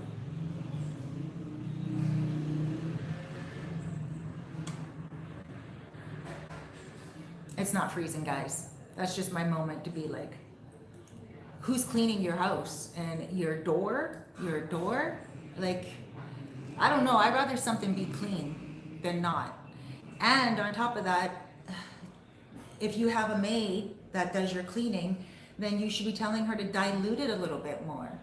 And if you have to weather strip your door because of the cleaning products, then maybe you're just sensitive to it. I love it. And I don't even think their Javex here is as strong, or as, I should say it's strong, but it's not as, I don't know. I love things that smell clean. So Nathan, you're probably just sensitive. And do you use Mistolin? Mistolin is quite, Fabuloso is really weak. I not really into Fabuloso because it is so weak. But downstairs from where I live is a woman, place as well, but she owns a cleaning company and she makes her own cleaning products, and the cleaning products smell very good. And you can get cherry scent, you can get grape scent. Imagine, it smells delicious in the house. And you can get fruit, like a mixed fruit, and you can get pine. And not only like to wash the floors with, it's also to clean your clothes with. She has different, if you're interested, you might want to talk to her and I can help you out there because you might be sensitive to the smells. Especially you said you live here. So if you want to connect with her, I can definitely connect you with her, and it would be a win-win situation because you can help Dominican promote their business, and then also you can get a product that is very nice. And she also has a maid service. Steve, modern, love it. Jay Bennett, I'm glad you're feeling better than the other night. Ooh. And Nathan, thank you. I do feel better. I was like, oof. The other night I was, they're gonna slice my breast and squeeze it out. Like, what's gonna happen? But I do feel a lot better. Nathan B, I can only keep my windows open sometimes because most of the time they have harsh cleaning detergents polluting my apartment air from the outside. Where do you live? And who's doing all this cleaning? And why? I know Dominicans are very clean. For those of you who don't know, Dominicans are very clean. I love mop. I even do that now too. You know how in Canada or in America, I can't speak for America, but in Canada we have, when you put the mop in and then the bucket itself, you can squeeze it out. Well, here they don't do that. They rinse it out. I don't know, I like the way they do it. And the way they do it, they turn the mop and, it's kind of poetic, really. And I love how much they clean here. In the mornings, the colmados, they open up their colmado, they sweep out front. They'll have, most of the people that I know, they'll have spiritual music playing in the mornings, like blessings of God in the mornings. And, it's you can hear people cleaning and sweeping and everything, hustling and bustling, getting on for the day. So I really love the cleanliness. But maybe, again, if you have to close your windows, maybe you're just sensitive to it. I don't know. Sorry to hear that, Nathan. That's not a good thing. And, it's a lot of chemicals as well. So sorry to hear that. Do you have air conditioning at least when you close your windows? At least the air conditioner it's good for you. Boom, boom. Cerise, if you can set up some time with a doctor to interview. Uh, Maybe I can do Dr. Lizardo. Maybe she would be open to it. I will WhatsApp her and I will let her know that I have a YouTube channel. I didn't even mention anything about my YouTube channel or anything like that to her. But maybe I'll talk to her about my YouTube channel and ask if she wants to do an interview and see what she says. There's also another doctor here in in Sosua that maybe I can interview.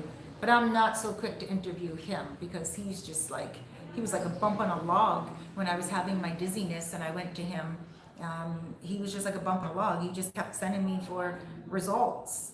For blood tests. And I was like, I need answers, not just blood tests. But I guess, I was just he was stumped too about the dizziness. He was like, I don't know what to say. Everything seems fine. So I guess it was the mold. But in any case, I shouldn't call him a bump on the log.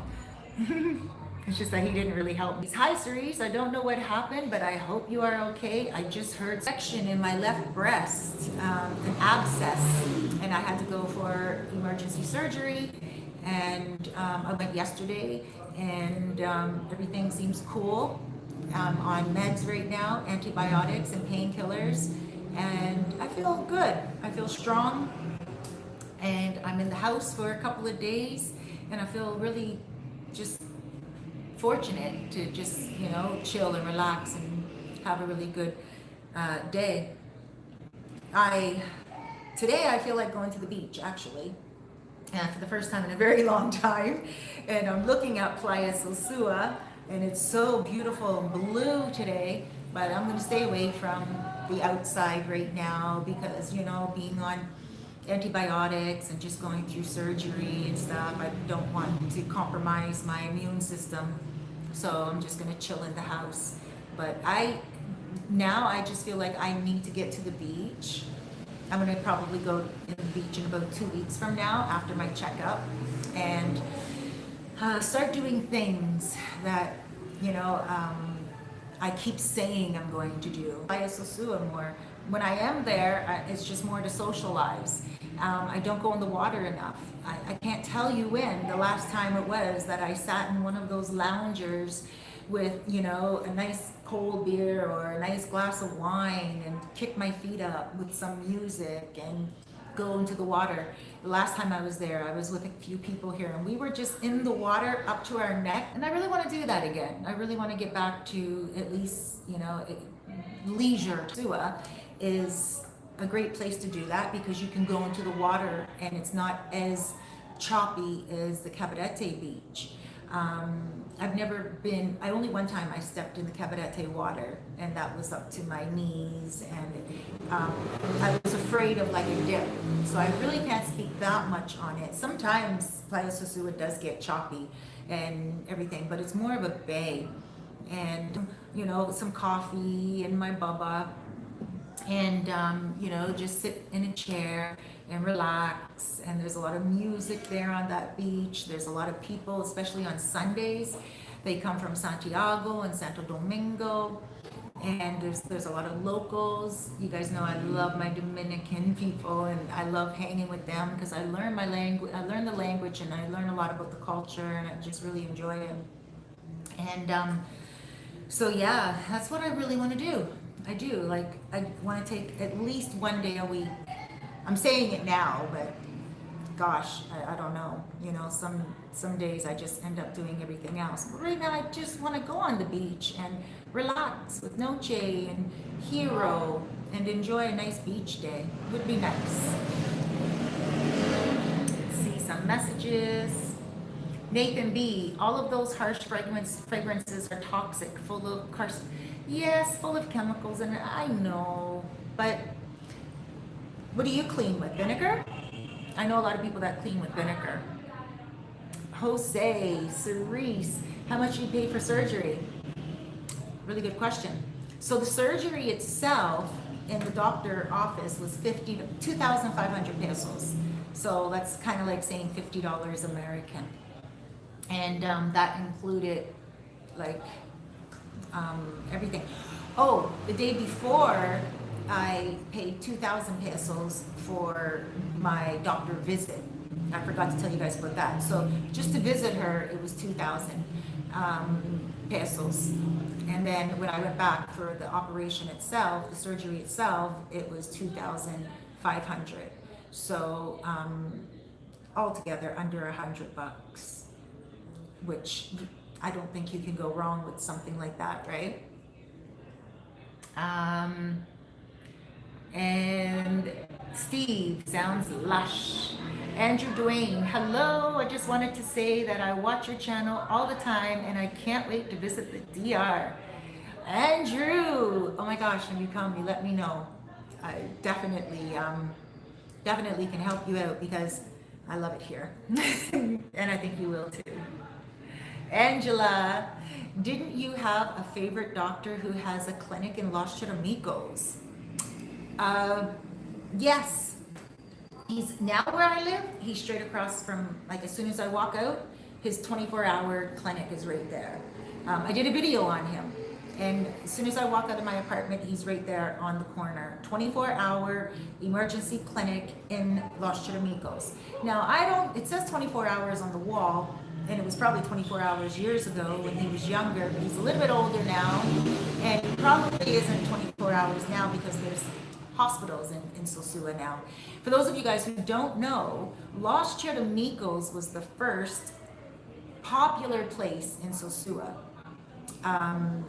Now the most popular place in Sosua for foreigners is El Bate. That's the center of Sosua. But Los Charamicos is also in Sosua. Los Charamicos used to have the police station. It used to have a casino. It used to have nightclubs and everything, but they don't have that any longer. But they have great restaurants, and they also have wonderful colmados, and they have a grocery store. And so right next to me, there's a restaurant that opens up at 5 o'clock in the evening. Oh my gosh, it's amazing. The food, I don't know how they give so much food at such a cheap price, right? So it's 80 pesos, which is like $1.60 type of thing, for a taco. And on the taco, it is loaded with everything. And they don't chintz on it. I could only imagine Taco Bell and how much money Taco Bell is making in Canada. Or even other places here that sell food, and you're hungry after you eat. Here in Los Charamicos, you get yourself something to eat and you are saving it. Like, if you're a person that doesn't really have a big appetite, or even a big appetite, chances are you're going to have some food left over. Here you can get like amazing food. They also have 1, 2, 3 places to buy every single day. Fish, sometimes you can get lobster there, shrimp, and it's not just some of these fishes are different types of fish and everything. So they also I shouldn't say gringo, sorry. There's no foreigner prices here in Los Charamicos. You're just not going to encounter that at all. And I have people here in Los Charamicos that I love. I live right now just down the street from where I used to live. As soon as I walk out, you guys hear some more music again? As soon as I walk out, there's my other apartment, and my old apartment. A friend of mine lives in there now. He loves it. And the dentist lives there because my landlord before was a dentist. My landlord now is a pharmacist. So, and his wife is a doctor. And I have friends here. And it was so funny just to see, because I have a lot of friends here who are on my Facebook, and they also watch my channel here on YouTube.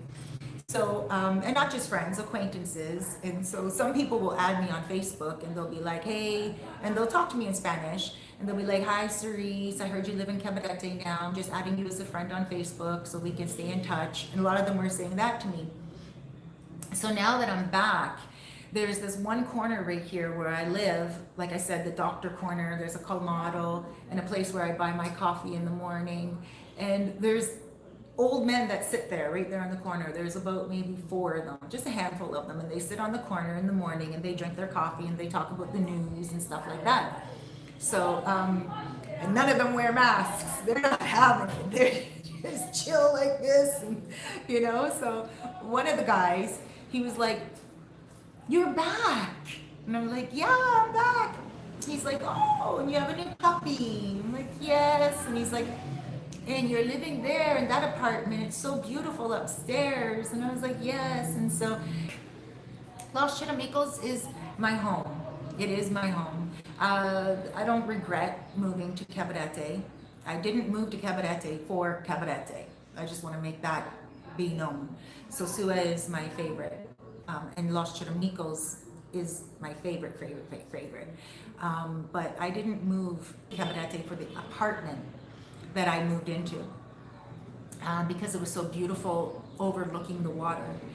And I wanted that serenity. I wanted that peace, you know, and that type of vibe. And that's why I moved there from here. I made a sacrifice. And then when the whole situation went on with the apartment, the water leaking in the walls, and then all the way downstairs in the store that was below, there's like a gaming store below, and there was like there's a fly.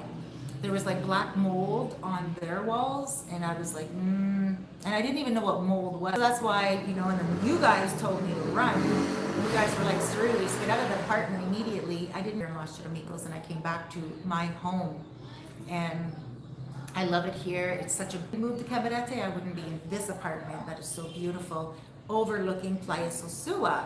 And Playa Sosua is so pretty, like the blue color that it has, and there's boats outside.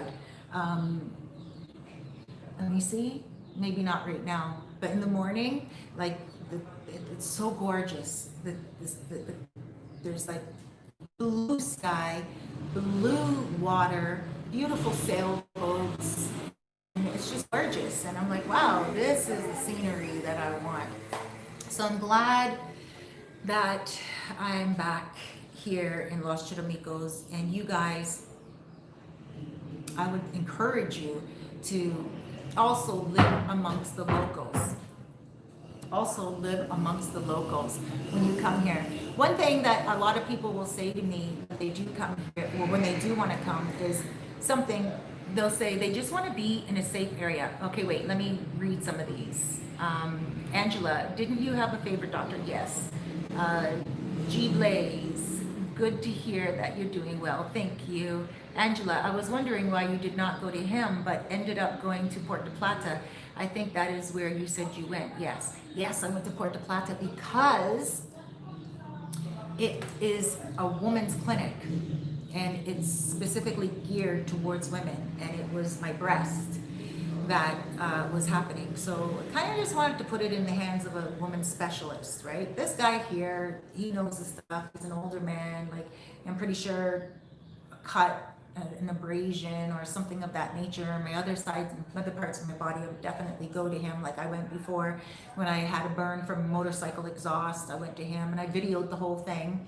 And, you know, I mean, I went to him for that. But the breast area, I just felt it was probably good for me to go to the city like Puerto Plata and get it checked out, where there's ultrasounds, mammograms, like mammographs and all that stuff, right? And get everything done in one. I thought, let me just, you know, deal with it as best I can. Boom, boom. I hate Taco Bell. They are so expensive now. It's ridiculous.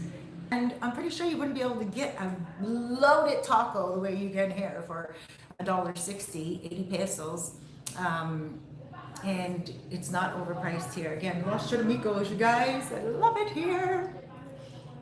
They also sell other really good food too. Let me see, Big Austin. Hey, Big Austin. I just came on. What happened? Are you okay, Cerise? I am so wonderful, Austin. I had a little surgery, and I just had it yesterday. I had a little infection in my breast, an abscess, and they sliced it open and drained it for me, and it was awesome. That's what I'm going on about right here. But does Elsa still? She doesn't. Very good question, Angela. No, she doesn't. It just October 1st, she doesn't have it any longer. And so, yeah, she doesn't have a restaurant any longer. And She's cleaning now, so she is looking for a job. And, she contacted me today to see how I'm doing. I haven't really been too social lately. Since I moved out of Los Charamicos, almost 4 months. June I moved, now it's October. October 14th would have been 4 months. I 4 times because I was just so busy in Cabarete. And she came out once to Cabarete to Goddess Lounge, and we had some wings one time. She had to co-sign for me to buy a motorcycle because I got a motorcycle in order to build my credit here, which I found out later that it doesn't build that much, but that's okay. I had to buy a motorcycle, and she came out and she was my co-signer. So the motorcycle's all paid off and everything, but she's my good friend. She has my back with anything. There was a guy that contacted me on Facebook, and he's like, "Hi Cerise, how are you?" Dominican dude, he was cute and everything like that. I'm single, and me, I love. So I spoke to him, and I was just like, "Hey, what's up?" But I was also reluctant, very reluctant. I don't want to really get involved with anyone right now unless the person is very serious, and unless the person can meet me, at least the mind, you know what I mean? Even if they don't make a lot of money, even if they don't have a bike or a car, at least if they work and, they can meet me in the mind, So he wanted to come, he's like, "Can I come out and see you in Cabarete?" And I was like, I got to think about that one. And so you guys know what I do. I video the men that try to talk to me because then if they have a woman, the woman will come out of the woodwork, which just happens. So anyway, what happened was he sent me a couple of more photos of himself. Oh no, we graduated from Facebook over to WhatsApp. He WhatsApped me, and then he starts to talk to me, and he's like, "I want to come out to Cabarete and visit you." This was just last week, actually. And he messaged me, and I said, "Well, where do you live?" And he said, "Los Charamicos." And I said, "Well, how come I don't know you?" And he's like, "Well, I know you. I saw you around." He goes, "Every single time I walk by your friend's cafeteria, you always say, 'Hi, God bless.'" And I was like, "Really? It sounds like me," but I didn't remember his face at all. And he sent me a couple of more photos, and I'm like looking at this guy, and I just couldn't place him. So I sent his photos to Elsa, and I said, "Do you know who this guy is? And does he have a girlfriend?" And Elsa said to me, "He does." She didn't even recognize him at all either. And then she, said, "Give me a day." And "give me a day" means I'm going to get the info for you. So she messaged me the next day, and I had already asked him anyway. I was like, "Do you have a girlfriend? Tu tienes una novia?" And he was honest with me. He said yes. Very bold and brave. Contacted me and told me he wants to meet up with me, but then told me that he has a girlfriend. At least, why would you think I would want to meet up with you if you have a girlfriend? But the very next day, Elsa messaged me, and she's like, "Hey, what's up? This guy has a girlfriend, and he has one child, and the child is 3 years old." I'm telling you details. And so that's Elsa, and she also loves me. Elsa loves me, and I love Elsa.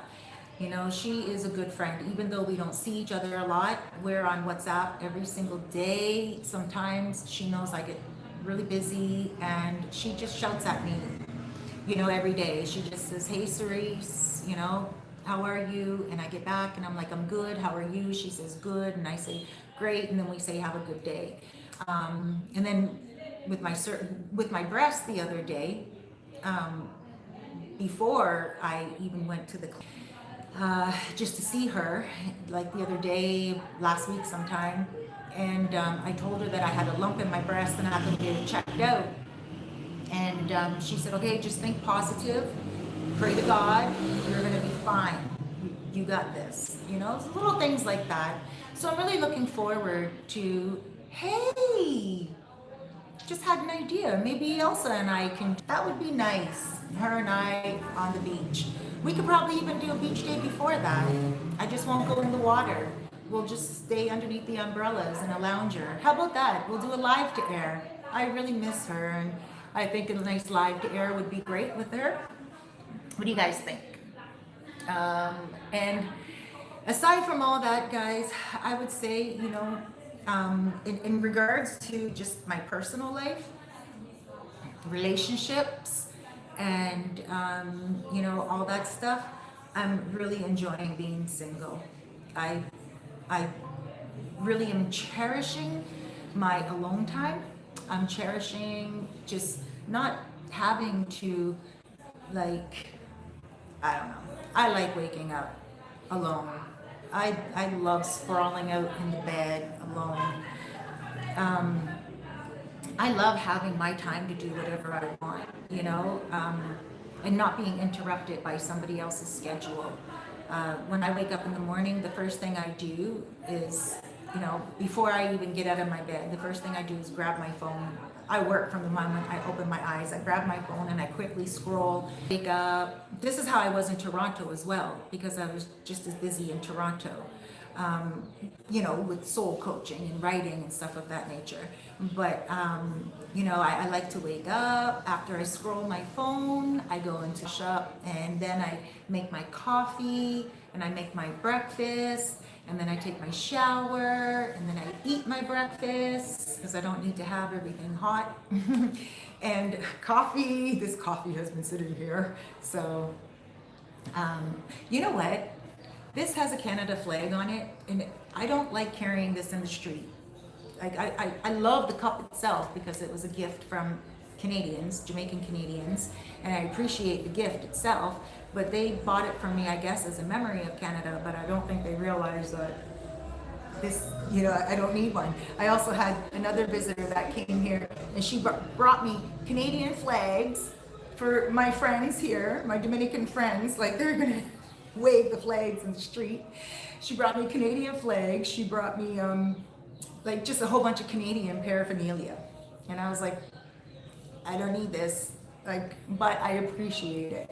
But this here is like walking on the street when I'm watching Noche. It's like a tourist cup for me. But I love it.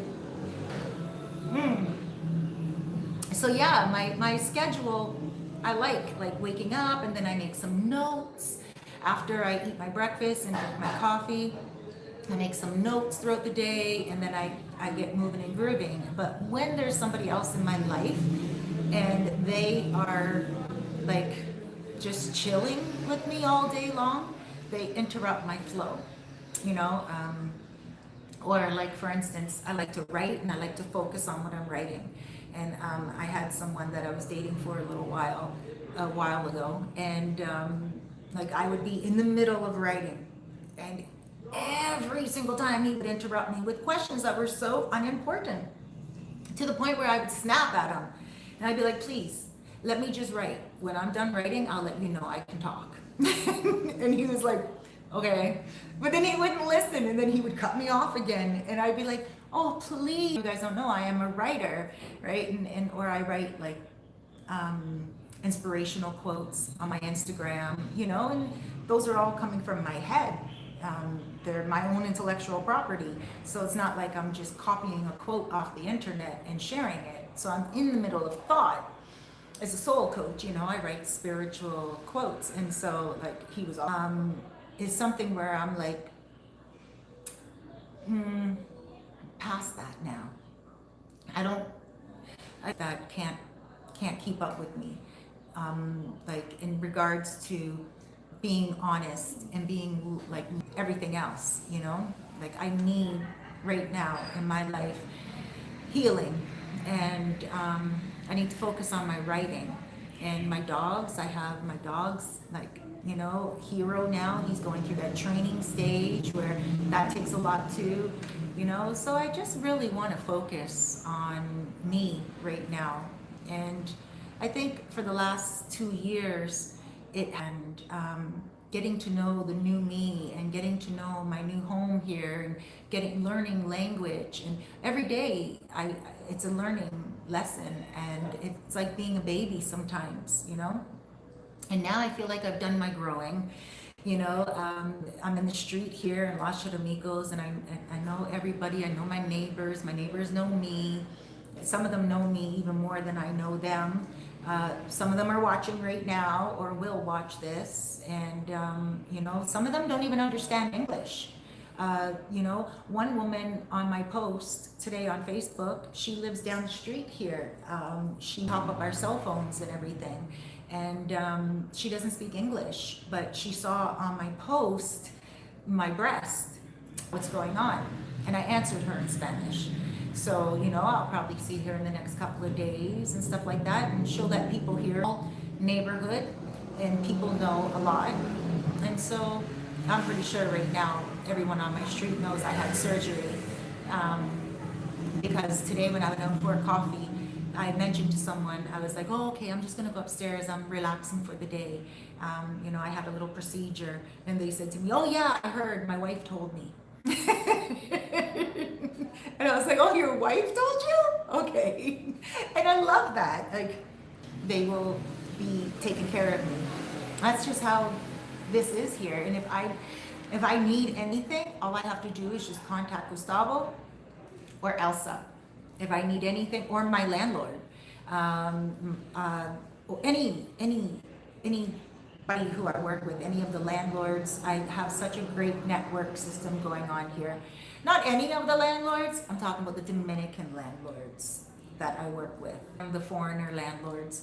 It's just that I've been having a really difficult time with some of, like, I've been pow-powing this one landlord with my mouth, pow-pow con mi boca, because he's charging just too much.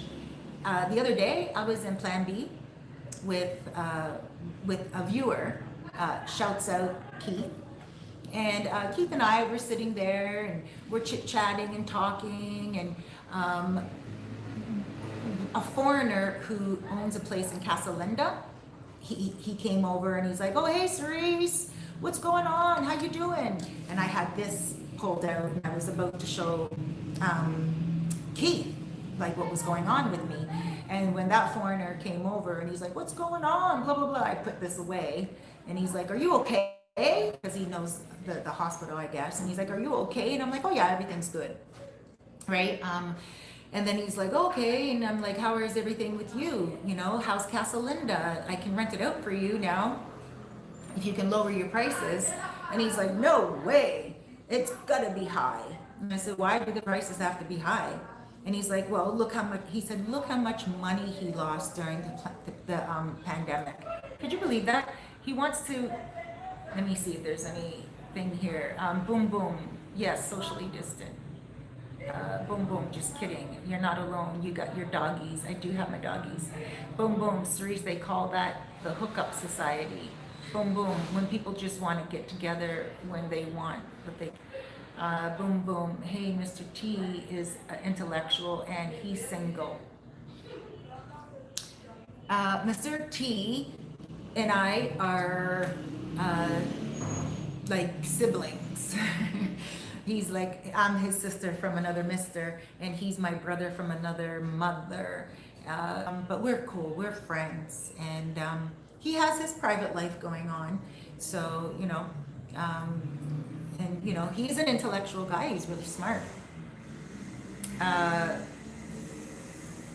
And boom, boom, Cerise, that's another great topic, because people are so close, different from big city. If you want anything private, then you handle things differently. Yes, exactly. You do have to be private. If you want your privacy here in Los Charamicos, you cannot talk your business to anyone at all. And unless it's your lover or something like that. But but I forgot what I was saying again. But you see, speaking of lovers, I'm not that person that goes for I'm not a very sexually active person. Not even in Canada. I'm just somebody that rather read a book and write. But here, I met a few really nice people, and they were good while it lasted, and it didn't last. And unfortunately, two of them were unfaithful, and one was well, whatever. But that's it. I'm not giving up hope on relationships at all. I just really enjoy, a good man, one good man to chill with and be with and center. Travel. I really want to travel this island a lot more. And, I wouldn't mind even just traveling with a travel companion, like something really fun and stuff. But I'll get to that in time when I really need to. And I think that will come when it's supposed to. But yeah, we're all just even talking about Mr. T. For those of you guys who don't know who Mr. T is, I'm surprised you don't, but if you don't know, then you guys can check him out. He has a lot of videos about Sosua and just about the Dominican Republic in general, and a lot about tourism and everything. Check out his videos. His channel is Educated Traveler. Oh, that's what I was talking about, rent rape. Oh yeah, so this guy, he said, he has to charge everyone more because he lost so much money during the pandemic. And I said to him in front of Keith too, I was like, why would you rape other people? And Americans can afford it. No, and I can't work with that guy. And had to cut ties with one landlord. I had to tell him straight up. I was like, as a person that finds low rent for people, and this one place he wanted it to go for $3,000 a week. That's too much to ask for anyone, especially when you guys know that I find you apartments and houses. With that, I sat on it for a few days. I still have the videos out because some of you guys do have the income to be able to pay for that type of luxury, but to be honest with you, I don't feel comfortable doing that because, it's a lot of money. $3,000 a month is a lot of money. And I know myself in that area, there's places that you guys can get for $2,000 a month and way more beautiful. A house, a villa, you know what I mean? Not just a one-bedroom apartment on the beach. And Cabarete, right? I don't mean Cabarete, I don't mean it like that. I just mean it's not even like it's in a gated community. It's just an apartment building off on its own and $3,000 a month. And I know that's rent rape. I just came up with this terminology, I think this week, during the week that just passed, because, and was due to him. And it's because I felt like he's raping the clients. And I fought for a few of the clients because one of the clients really liked one of his places. And he's like, make it this much. And I'm like, make it this much? Tell me how much it is. And he's like, okay, this much. And I'm like, I felt so uncomfortable with that. So I'm like, look, give me a price so I know what the price is. And so I can post it on my video because people are now wondering why I'm not posting prices. When I don't post prices on my videos, guys, or in the caption, it's because I'm still haggling with the owner. But when it comes to Dominicans, they're straight across the board. They're so appreciative when I rent out their places, and they're like, Cerise, no problem. You just tell me what your client wants. Okay? Like the landlord for this place here, he has a whole bunch of apartments in El Bate. And also in this building where I'm at, he has an apartment exactly like what I have right now. And then he has a studio apartment across the way from me. Beautiful, just such good taste. Even nicer than some of what the foreigners have, right? And he's so appreciative when I constantly bring in clients for him, constantly. Some of you guys come and stay for a month. Some of you guys come and stay for 3 months. Some of you, there's one of you guys that are staying, shouts out to Garrett, 6 months. And he likes the place so much. He's like, Cerise, I want to pay 6 months in advance.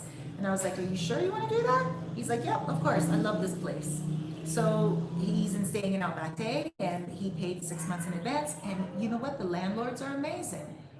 And that's why I'm saying I really want to encourage you guys to start living more locally. A lot of you guys will say to me, one of the first things you guys say is, I want to stay in Sosua, but I want a safe area. And you don't realize that Sosua itself is safe. Even if you stay in like a side area. In these streets here in the Dominican Republic, what I've seen, some people laugh. Mostly you're going to hear laughing. Mostly you're going to hear people talking about politics, and they're just talking about like, you know, politics and life. I've never, in Canada, there's always like a lot of going on. Canada's beautiful. I love it. But safe place. I want you to know that I'm never going to put you in a place that's not safe. I'm never going to rent you an apartment in the middle of a barrio that, you know, you're going to be stuck in. That's unsafe. You know, I wouldn't put you anywhere that I wouldn't live myself, right? So a lot of you guys, you say you want a place that's safe. And I think that's normal, because if you don't know somewhere, then you do want to feel safe in your surroundings. And I was the same way when I came here too. My first month here, I lived in a gated community. El Bate by Superpola, up that hill. You guys know up by that hill up there, for those of you who know Sosua. So I lived up there. There was a garden and everything, and I lived there for a whole month. After being here for a month, I moved straight to the countryside. Absolutely no security, nothing at all. The only thing that did scare me was this couple that came and knocked on my door. Hold on, Cerise, that's another great topic. Maybe different from, okay, 3,000 people, should have been more. High season, maybe 18 to 2,000. Well, yes, boom, boom. In Hispaniola, it's a little expensive, but that's because it's a gated community as well, and it's beautiful, and you get your own pool, and so stuff like that, and also Castellana, you get your own pool as well. But I mean, you know, living on the beach and you know, having people that are, you're helping them to survive. You know what I mean? A lot of Dominicans can, because their family has owned the land for a very long time, and they built on land that they already own, and they built, you know, their home at a very good price, and so they are able to share that wealth. They're able to you know, give you a good deal. But a lot of foreigners, when they come here and they buy and they rent it out as an Airbnb, they want to make that money back on their investment, which is only logical, right? But you have to also be willing to pay a little bit higher price when you rent from foreign owners. Not always, because a lot of these foreigners here as well get connected with Dominican people or Haitian people, and they are able to secure a piece of land and build at a very reasonable price, and so they can now charge reasonable prices as well. So they pay it forward. So I'm not saying all foreigner landlords are trying to gouge, but I'm just saying a lot of them right now are trying to make back their money that they made during but they lost during the pandemic. In the pandemic, I was filling up some of their apartments, and they were going down a couple of $100. And then all of a sudden, after the pandemic and everything opened back up, they want to raise their prices again. And I'm like, what? There's still issues going on around the world. Why are you raising your prices so high? And most of them are straightforward. They're like, oh, there's too much money that was lost. How does that make sense? Why are you going to rape someone else for that money?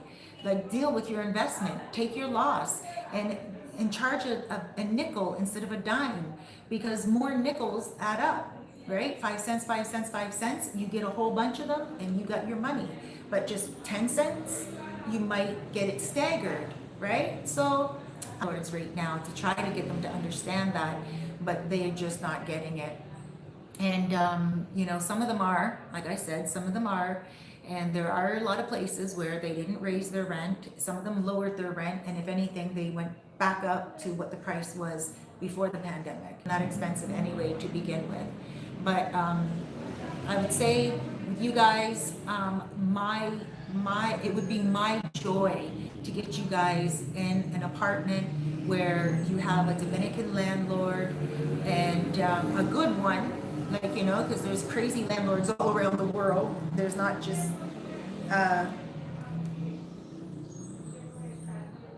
Oh, wow. Just looking at my arm right here. Look, mira. Bruise from the needle yesterday. Um, anyway, it is what it is. But yeah, landlords, Dominican landlords, they really appreciate when you come and when you stay a long time, and you can negotiate with them a little bit more than you can with other people.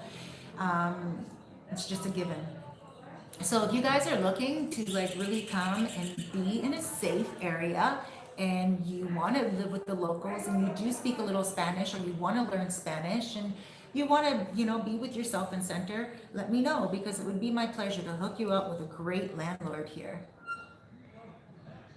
But the whole concept of making up for losses is pretty universal across the planet, but not really smart or fair.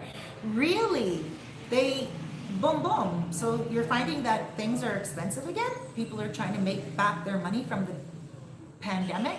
Oh, I just got a pain in my breast. Ow. Must be healing. Sorry, took a little peek. But yeah, people are, ow. Oh, that hurt.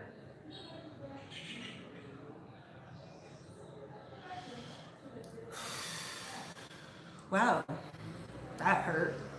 Here I am talking, oh my gosh, I'm great now. I gotta wait till I'm out of the woods. Just human nature, boom boom. Yes, it is human nature. So yeah, oh my gosh, you guys, send me some positive energy. I got a pain in my breast right now that just really feels even worse than what it was before. Just came at me all of a sudden, but that's probably healing, right? You know how when things are healing, it hurts a little. I don't know how smart it is if people are raising their prices around the world right now. I guess it does get a little bit tough for some people, but if you do own a business and you're raising your prices, like how they raised prices on alcohol during the pandemic, and the sanitizer, I couldn't believe how expensive it got. Nobody wanted it before, and then all of a sudden it became like a few hundred pesos everywhere. Even here, everything went up. Toothpaste went up. Everything went up. And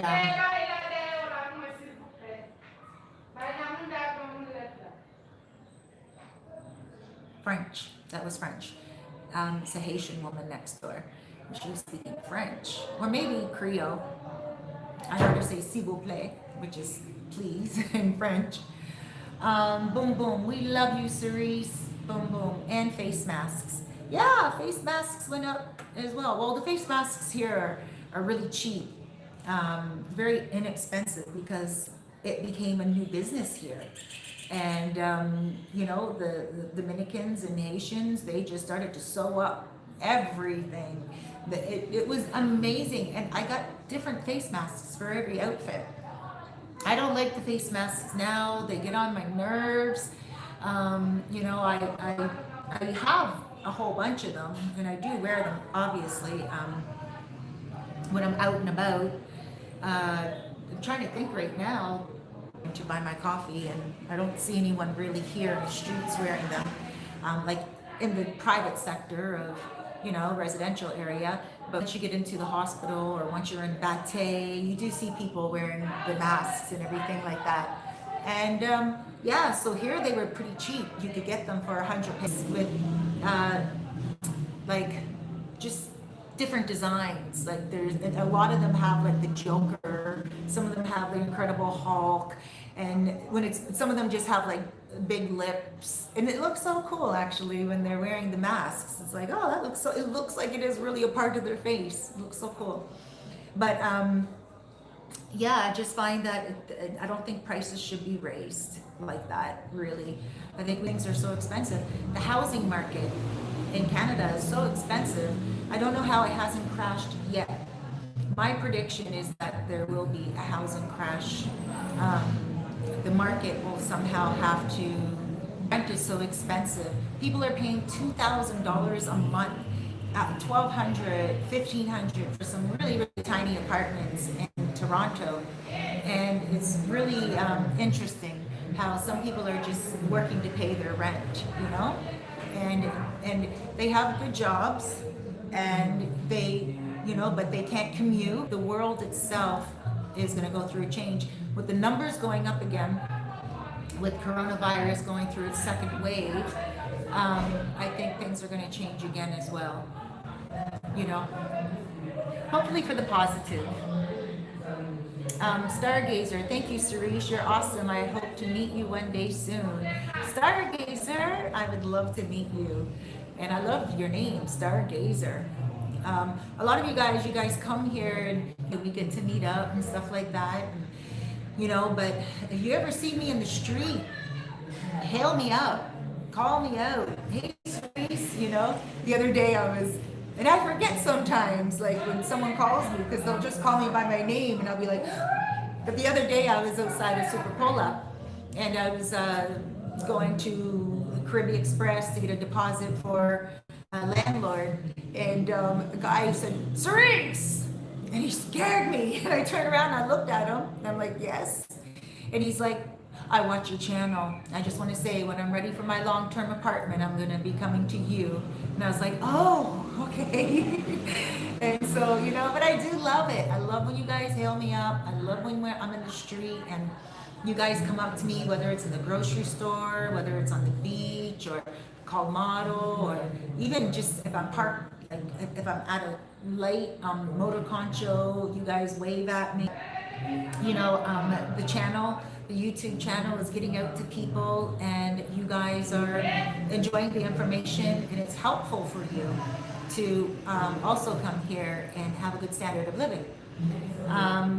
Some of you, oh, thank you guys for hitting that like button, by the way. Some a lot cheaper than what they are.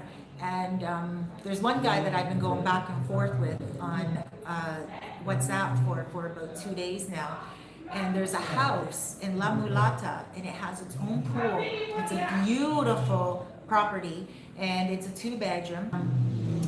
The owners are from England. They had it priced at $750, right? And then they went all the way down now to $675 for him.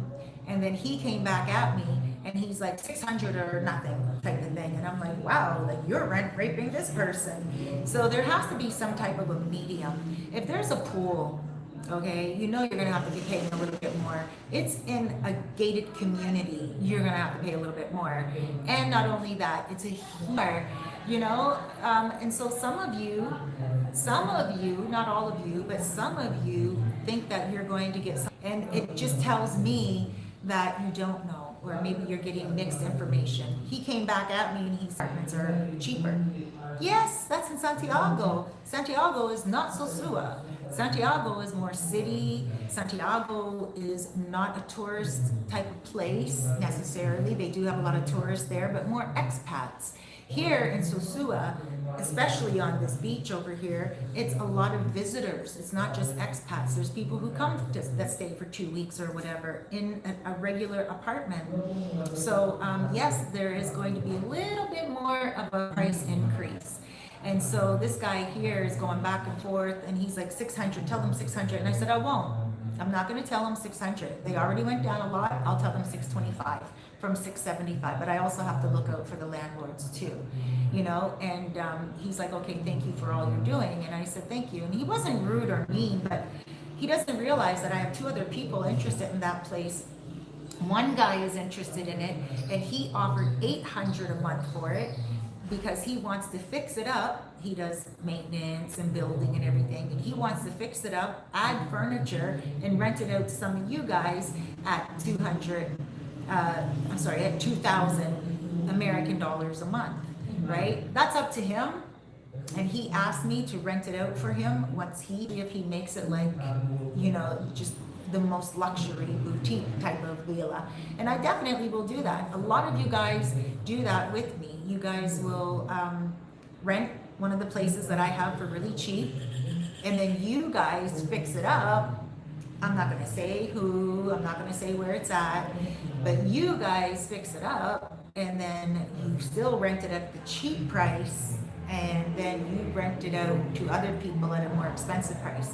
And there's nothing wrong with that. If that's your little passive income that you have here and you want the place to pay for itself because you're not staying here full time. A lot of you guys live in Canada, America, Germany, all around the world, England, everywhere, Africa, India, and you guys come here, you rent, you're here for a couple of weeks, you keep the place, you fix it up really nice, and then you put it on Airbnb.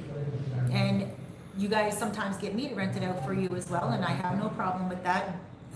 As long as you don't raise the rent too much. And when you do raise the rent too much, I do not have the, I rather show a cheaper place. That's all I'm saying. It's not that I don't want to support you, but it's just that if you put the rent up too much, there's nothing I can do for you. I know you want to get your money back, but a lot of you guys want to raise the price by double.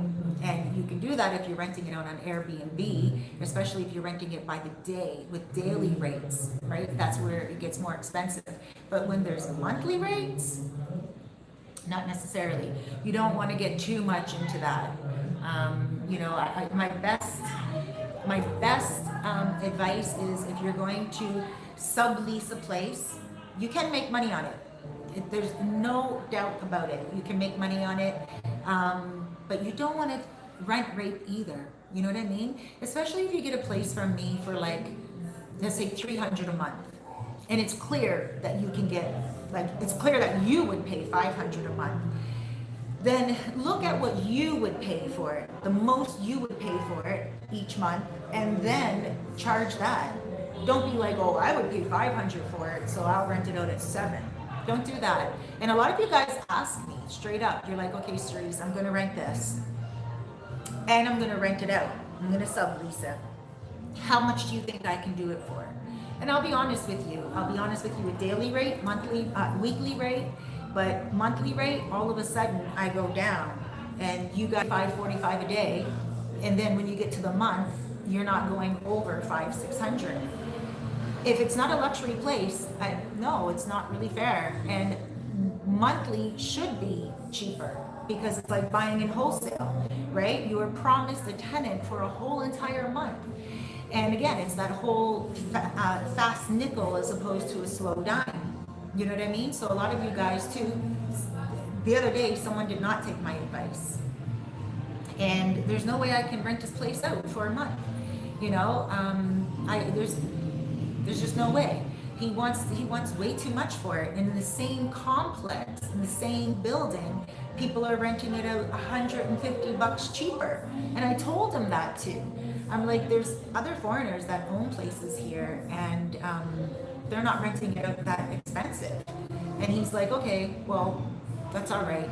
And I don't know who he's going to rent it out to. So he's going to have to go down in price. And I have a feeling that he's going to contact me in a couple of more weeks, you know, just to kind of let me know that he's going to go easy on the price. And boom, boom.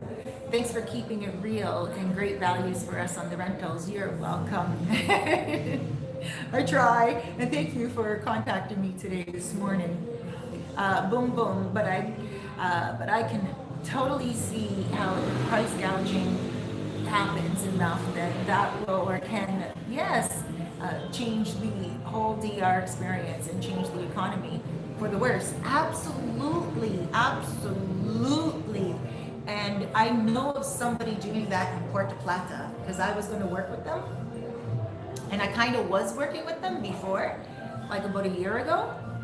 And I had to stop because I know what they're doing. Hold on one second. I'm just going to close my window.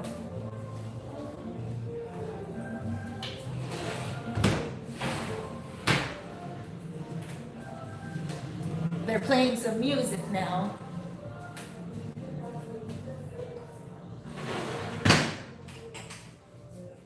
So I had to actually those people because he's American and he's married to a Dominican, and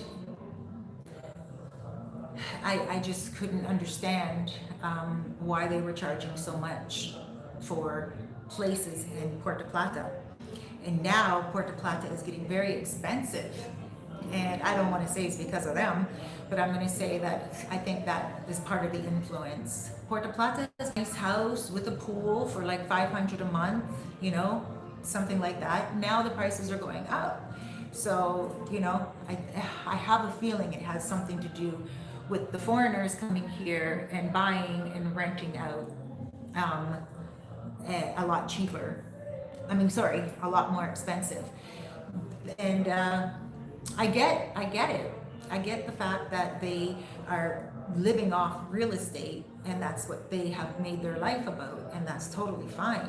But again, think of the economy, not just raping people coming from, and the main people who get raped are Americans. And it's the main people who are raping you Americans are Americans.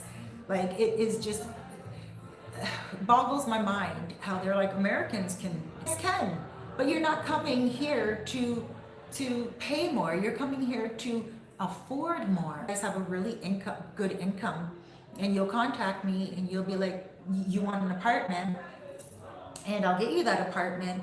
And you know, some of you guys will give me like, you'll start at 350. I'll be like, okay, what's your budget? And you'll be like, 350, and I want this and that and this and that. And I'm like, well, you can't get that for 350. Like, you can get a studio for 350. Some of y'all come right at me and you're like, I want a 3-bedroom house with a private pool, and I want air conditioning. And I'm like, oh my gosh. Like, this is not a third world country. This is a developing country, and it's developing very quickly. And there's something called the internet, and people are on it all. You know, some of you guys, I have to remind you that, you know, you gotta, if you want something nice, you have to pay for it all around the world. But again, there are a lot of people who are taking advantage, and they're not only taking advantage of the rent, they're also taking advantage with land. So be very careful who you work with here, and make sure that some of you guys contact me. You already, you know, you're buying your place. You didn't contact me to buy the place, but you're contacting me because you just want your second opinion. And that is completely fine. That's not even a consultation. If some of you guys contact me with like a barrage of questions, and I'm like, that's a consultation. Book a consultation and I can answer all those questions, and I don't mind at all. But some of you guys, like the other day, a guy contacted me and he's like, Cerise, I want to buy a place here, and I just want to know about that area. Is it really a good area? And I just want to know, am I getting a good price? So he's just checking in with me. And right away, I don't mind that at all. It's not wasting my time at all, and I can definitely help out. Another person contacted me the other day and asked me about a place in Playa Laguna, and sent me a photo of the place and everything, and asked me if I know this place. And I was like, yeah, I know this place. Like, it's a really good place. I know a lot of people that love Playa Laguna. And he was like, okay, because it doesn't really seem like there's a lot of good reviews. And I said, well, I don't know why. Like, there's different owners, right? So it could be that that one owner was no good and that owner got bad reviews, and then it kind of made it bad for everyone else in the building. I have no clue. But I was so surprised to hear that that didn't get very many reviews. And I said to him, I said, no, this is a very good place. It's a little far off the beaten path, but it's still in a very well protected area, very beautiful building. Because Playa Laguna is in Sosua.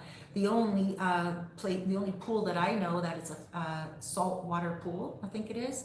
Very beautiful. It has a little bar out front, a little place where you can buy food as well. Has a doctor downstairs, doctor office for cosmetic, like for mesotherapy, and if you want to go for Botox, or if you want to go for fillers and all that. And there's also, he also puts people on the drip with a lot of weird how this bruise on my arm, I digress. This bruise on my arm is like square in the middle. Anyway, it is the same shape as this. Wait, that square and the Band-Aid, it's on my arm. So, yeah, there's a doctor there, and the guy just contacted me just to see if it's a place that the reviews were true. And I was like, sometimes the reviews are just people that were unhappy because of one person. And that's just standard, I think, for around the world, you know. Let me see. Hold on, I'm going to turn some lights on.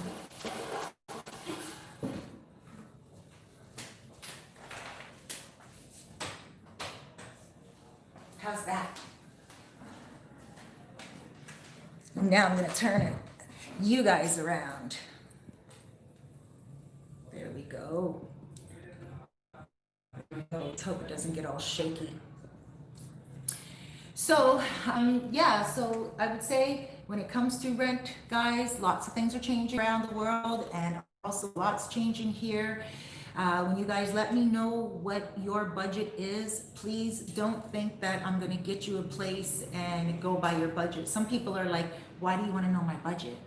Like, why don't you just get me a place? And I'm like, I need to know your budget because I can tell you what I can get with that amount of money, right?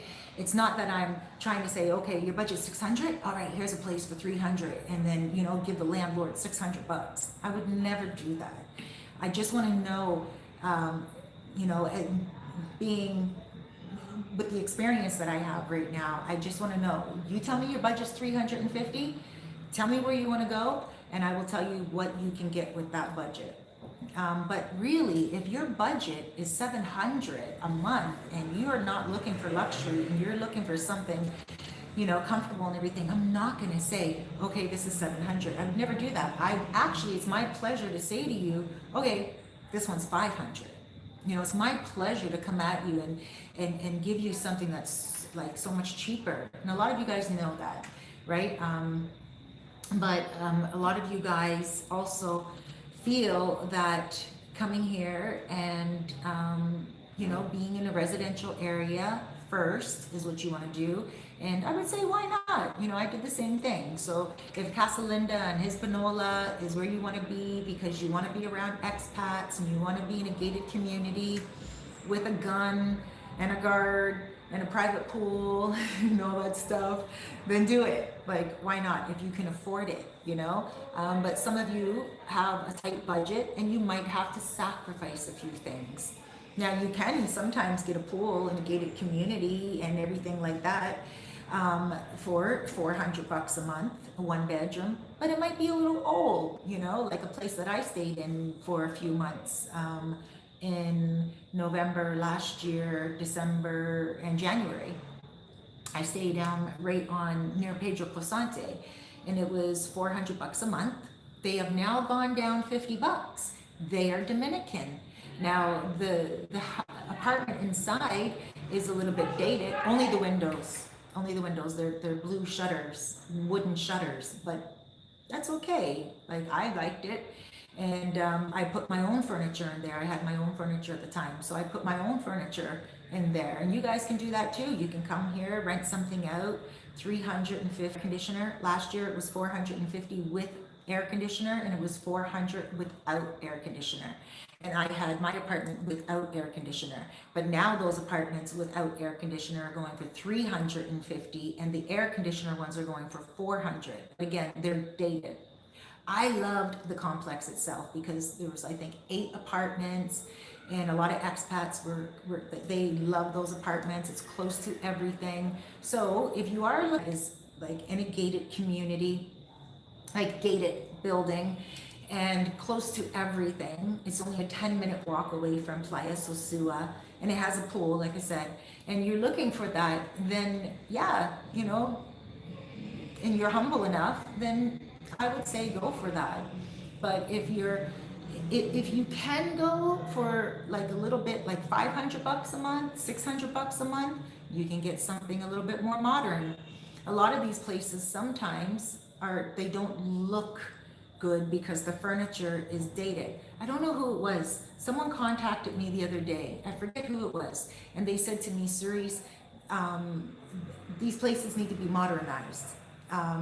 You know, oh, that's who it was.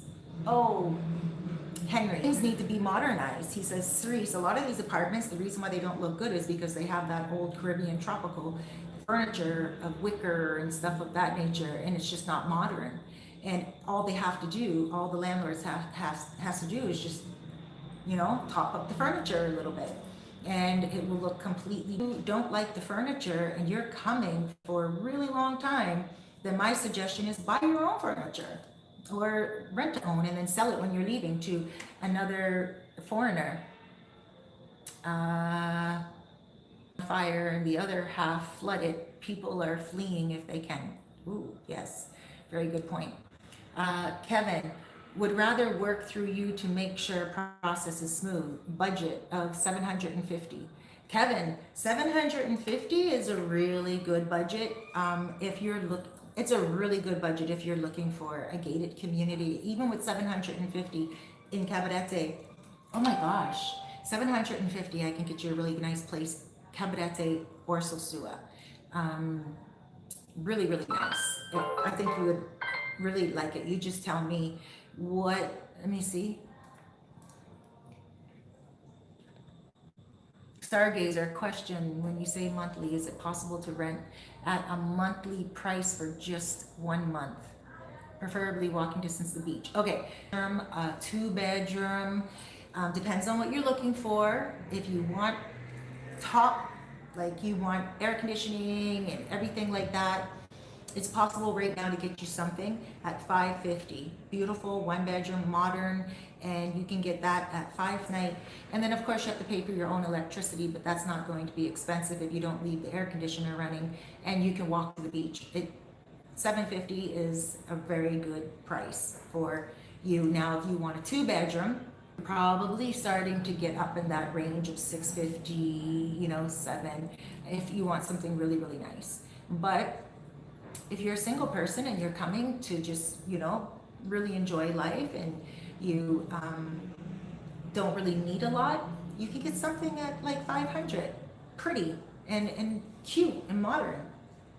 And monthly, yes, guys, you don't have to sign a lease. Stargazer, you guys don't have to sign a lease. I am the monthly professional. Landlords like to work with me because I bring in monthly clients. So I don't really deal with days. I did a daily deal the other day, but that was because Richard, shouts out Richard, he's coming in tomorrow, and I got him a deal on $20 a day up here in Los Cerros. I'm in Los Charamicos, and then above here is called Los Cerros. And low battery. My battery is going to go out soon, guys, so I'm going to close out soon. But I got him a place in Los Cerros for 20 bucks a day. It's a room inside of a house, but it's private. It has its own bathroom. It has its own, you know, little washroom. I mean, it's a little kitchen area. So he has everything. It's like a hotel room. And 20 bucks a day, you can't go wrong, right? And so he's staying for 5 days. But he's also like a friend. We've been talking since I got here, and he's building here as well. He has a house that he's building, so he only needs it for 5 days. So I did that whole, you know, deal with the landlord that I know, and she's really happy about that and everything. But I usually don't do daily rates or weekly rates, because sometimes weekly rates, because there is one place that it comes to my mind right now, on Pedro Placente, located in Albate, and it's 45 bucks a day to stay there, but yet the rent for the month is 350. Do the math. So I will always say to you guys, well, if you're coming for like 2 weeks, what's your budget? And if the budget is the exact same as what something monthly would be, I will just tell the landlord you're renting it for a month. And if you leave early, you leave early. Don't tell them the exact amount of days that you're staying if you're going to get a break on price. Just say, okay, how much is it for the month? And if the month is cheaper than 2 weeks, for the month. And then if you can, put it on Airbnb if the landlord lets you, and rent it out for 2 weeks, you know, at the daily rate, and you make your money back. A lot of you guys will come here and you're like, Cerise, I'm only going to be there for 2 weeks. Why am I going to rent it out for a month? And then I'll tell you, well, if you're coming in, let's say December, and right now we're in October, open up Airbnb. I will send you pictures of the apartment and need, and you just put those photos up on Airbnb, and you can book that from now before you even get here in December. So you come here, you stay your 2 weeks here in that place, and then you have 2 weeks left that you're not going to be using, but you go, the next client comes, and I can help you get someone in, like if you book it out yourself, right? I can be there to help the person do the check-in, and not always, but I do provide that service. And if it's not me providing that service, then the landlord might do it for you as well, right? A lot of the times the landlord's cool with it. This place here, this apartment that I'm in right now, the landlord said to me the other day, Cerise, if you want to rent this place out, it's totally up to you. I don't even mind, because he knows I rent places out, right? And he's like, I don't even mind. He's like, you don't even need to tell me anything. He said, just rent a hotel room for a couple of days if you want to rent this out. This can go at a really good price every night. And I know I could rent this place out really well every night. At least $100 a night, because it's modern. Sosua, Playa Sosua is right there, like looking outside. It's a 2-bedroom, fully furnished, modern. Like, I could rent this out, but I'm not going to, because it's my home. And, you know, I'm not trying to step on anyone's toes that do rent out. But you know what? He offered that, and he's like, you don't even need to tell me, just do it. So a lot of the landlords here are really grateful when you just rent out the place. So lease, you don't even have to sign a lease. What you do have to do is expect to pay you pay a deposit. The deposit is the equal amount of 1 month's rent. So it's like first and last month's rent. So if you're staying a month, you pay the deposit to hold it, 1 month's rent. When you get here, you pay your rent for the 1 month. When you leave, you get your deposit back. I know some of you guys are scared. The back is like, if you agree with them, that you'll pay the electricity out of the deposit. So sometimes you might get like deducted $20 out of the deposit, but that's very common and very normal. And they have to protect their bottom line too, the landlords do, right? Because they are renting out their investment. So yes, they do need a deposit. Western Union, always in Caribbean Express for the landlords, and I'm always getting it for them, and I do that. And I do not take a commission out of their money. You know, you guys pay me to find you an apartment. You guys pay me to film your place or whatever of that nature, right? So it's a very good deal for the landlords here. So I would say to you guys, monthly, if you're coming and you get a monthly rate, take it, because it could work out for you as a passive income, or it could work out for you as saving some money in your pocket. Okay, just to let you know that one. That's a lot of you guys do that, and I certainly appreciate it. Kevin, thanks, Cerise. I'm on WhatsApp, so feel free to contact me. Need some good info on rentals? Absolutely. Give me a shout on WhatsApp, 829-702-7726. Ira, Cerise, me and my wife is moving to Santiago. Do you have any connections, any contact there? I have a budget of 1,200. Holy smoly macaroni, you have a really good budget. Yes, I can get you in contact with someone in Santiago, but with that price, you can rent a mansion. Santiago is cheaper than Sosua, so you can really get a good price.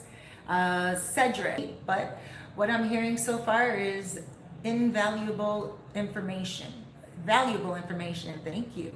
Boom, boom, yep, but if you can rent and turn around and re-rent to others, please, like Cerise said, don't overcharge and screw up the fragile little economy. Yes, guys, when you guys do rent it out, when you do buy something, I'm so afraid that my battery is going to cut out now. And so if it does, I apologize about this video cutting off quickly or abruptly. But yes, when you guys do come, look at it as a passive income. You know, you got a price break, give other people a price break as well. So, you know, if you know that you are usually renting it at a daily rate of like 45, then rent it out at 50 or 55, make $10 on it or whatever, right? But those aren't daily rates. Monthly rates, if you're not here and you have a place, like the other day, a guy came to meet me in El Bate, and he was looking at a place that's 300, I forget the price of it, but he asked me how much he should rent it out for. And I told him, well, rent it out at like about $100 more, 100, you'll get your money out of the daily rate. Or he told me that he's gonna do daily rate, and I thought that was a great idea too. I'm like, that's where you're gonna make your money if you do daily rates. The monthly rates, of course, are a big break, and those are for people who are buying properties here and you think that you're gonna make a lot of money off it. But a lot of you guys are also on Airbnb looking at different options. There's a lot of options here for apartments. So that's why I do monthly, because I know I can get you. Not everyone can come for a month. Some of you guys only have a week vacation. But if you guys have a big budget like Ira here, $1,200, then definitely get yourself a really nice place and rent it out. You know, there's the Victorian in Cabarete. Right now I have a place there that I can rent out for $750 a month, and it is beautiful. And you guys could rent that out a little bit more off the top, because sometimes they go for $900 a month, right? So, and that's $750, and then like from me, and then you can rent it out at $950. You're making $200 off your investment. But again, I have some places that are empty right now. Like, so not all the places that I work with are filled up. All you guys have different demands, different desires, and you guys, or every house is going to be for everyone. So don't expect that your one place is going to be rented out all the time. That's not always the case, unless you are, renting it out long term, like for months at a time. Sometimes you can get a rental property here and you have to be willing to have to pay the rent on your own without a tenant being in there. Do your research, and Ira, give me a shout on WhatsApp. I can connect you with someone. 829-702-7726. $1,200 a month is an amazing budget for somewhere beautiful in Santiago. Santiago is less expensive than. That's about it, guys. I just went on to this whole rental thing, and I really just wanted to let you guys know my update on my surgery. And as you can see, I let this whole video go on for 3 hours. So I'm up and I'm doing well. I'm gonna go and cleanse my breast now and keep it clean and put a little warm compress on it. And I think I'm supposed to take a painkiller at 10 o'clock tonight.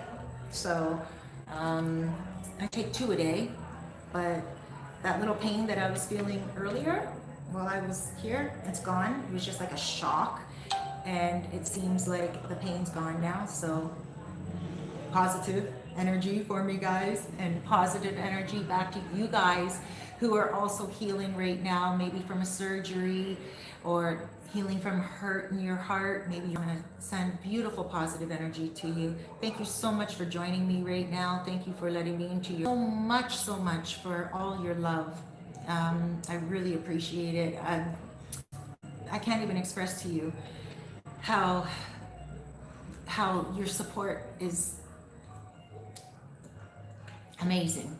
It really is touching, and I just feel so blessed to be able to have you guys in my corner. I don't even know half you guys watching this, but I feel you. And you guys, after watching me for so long, I know you guys know me, and I'm very open with you guys. So I thank you for giving me that platform to be so open with you without being judgmental.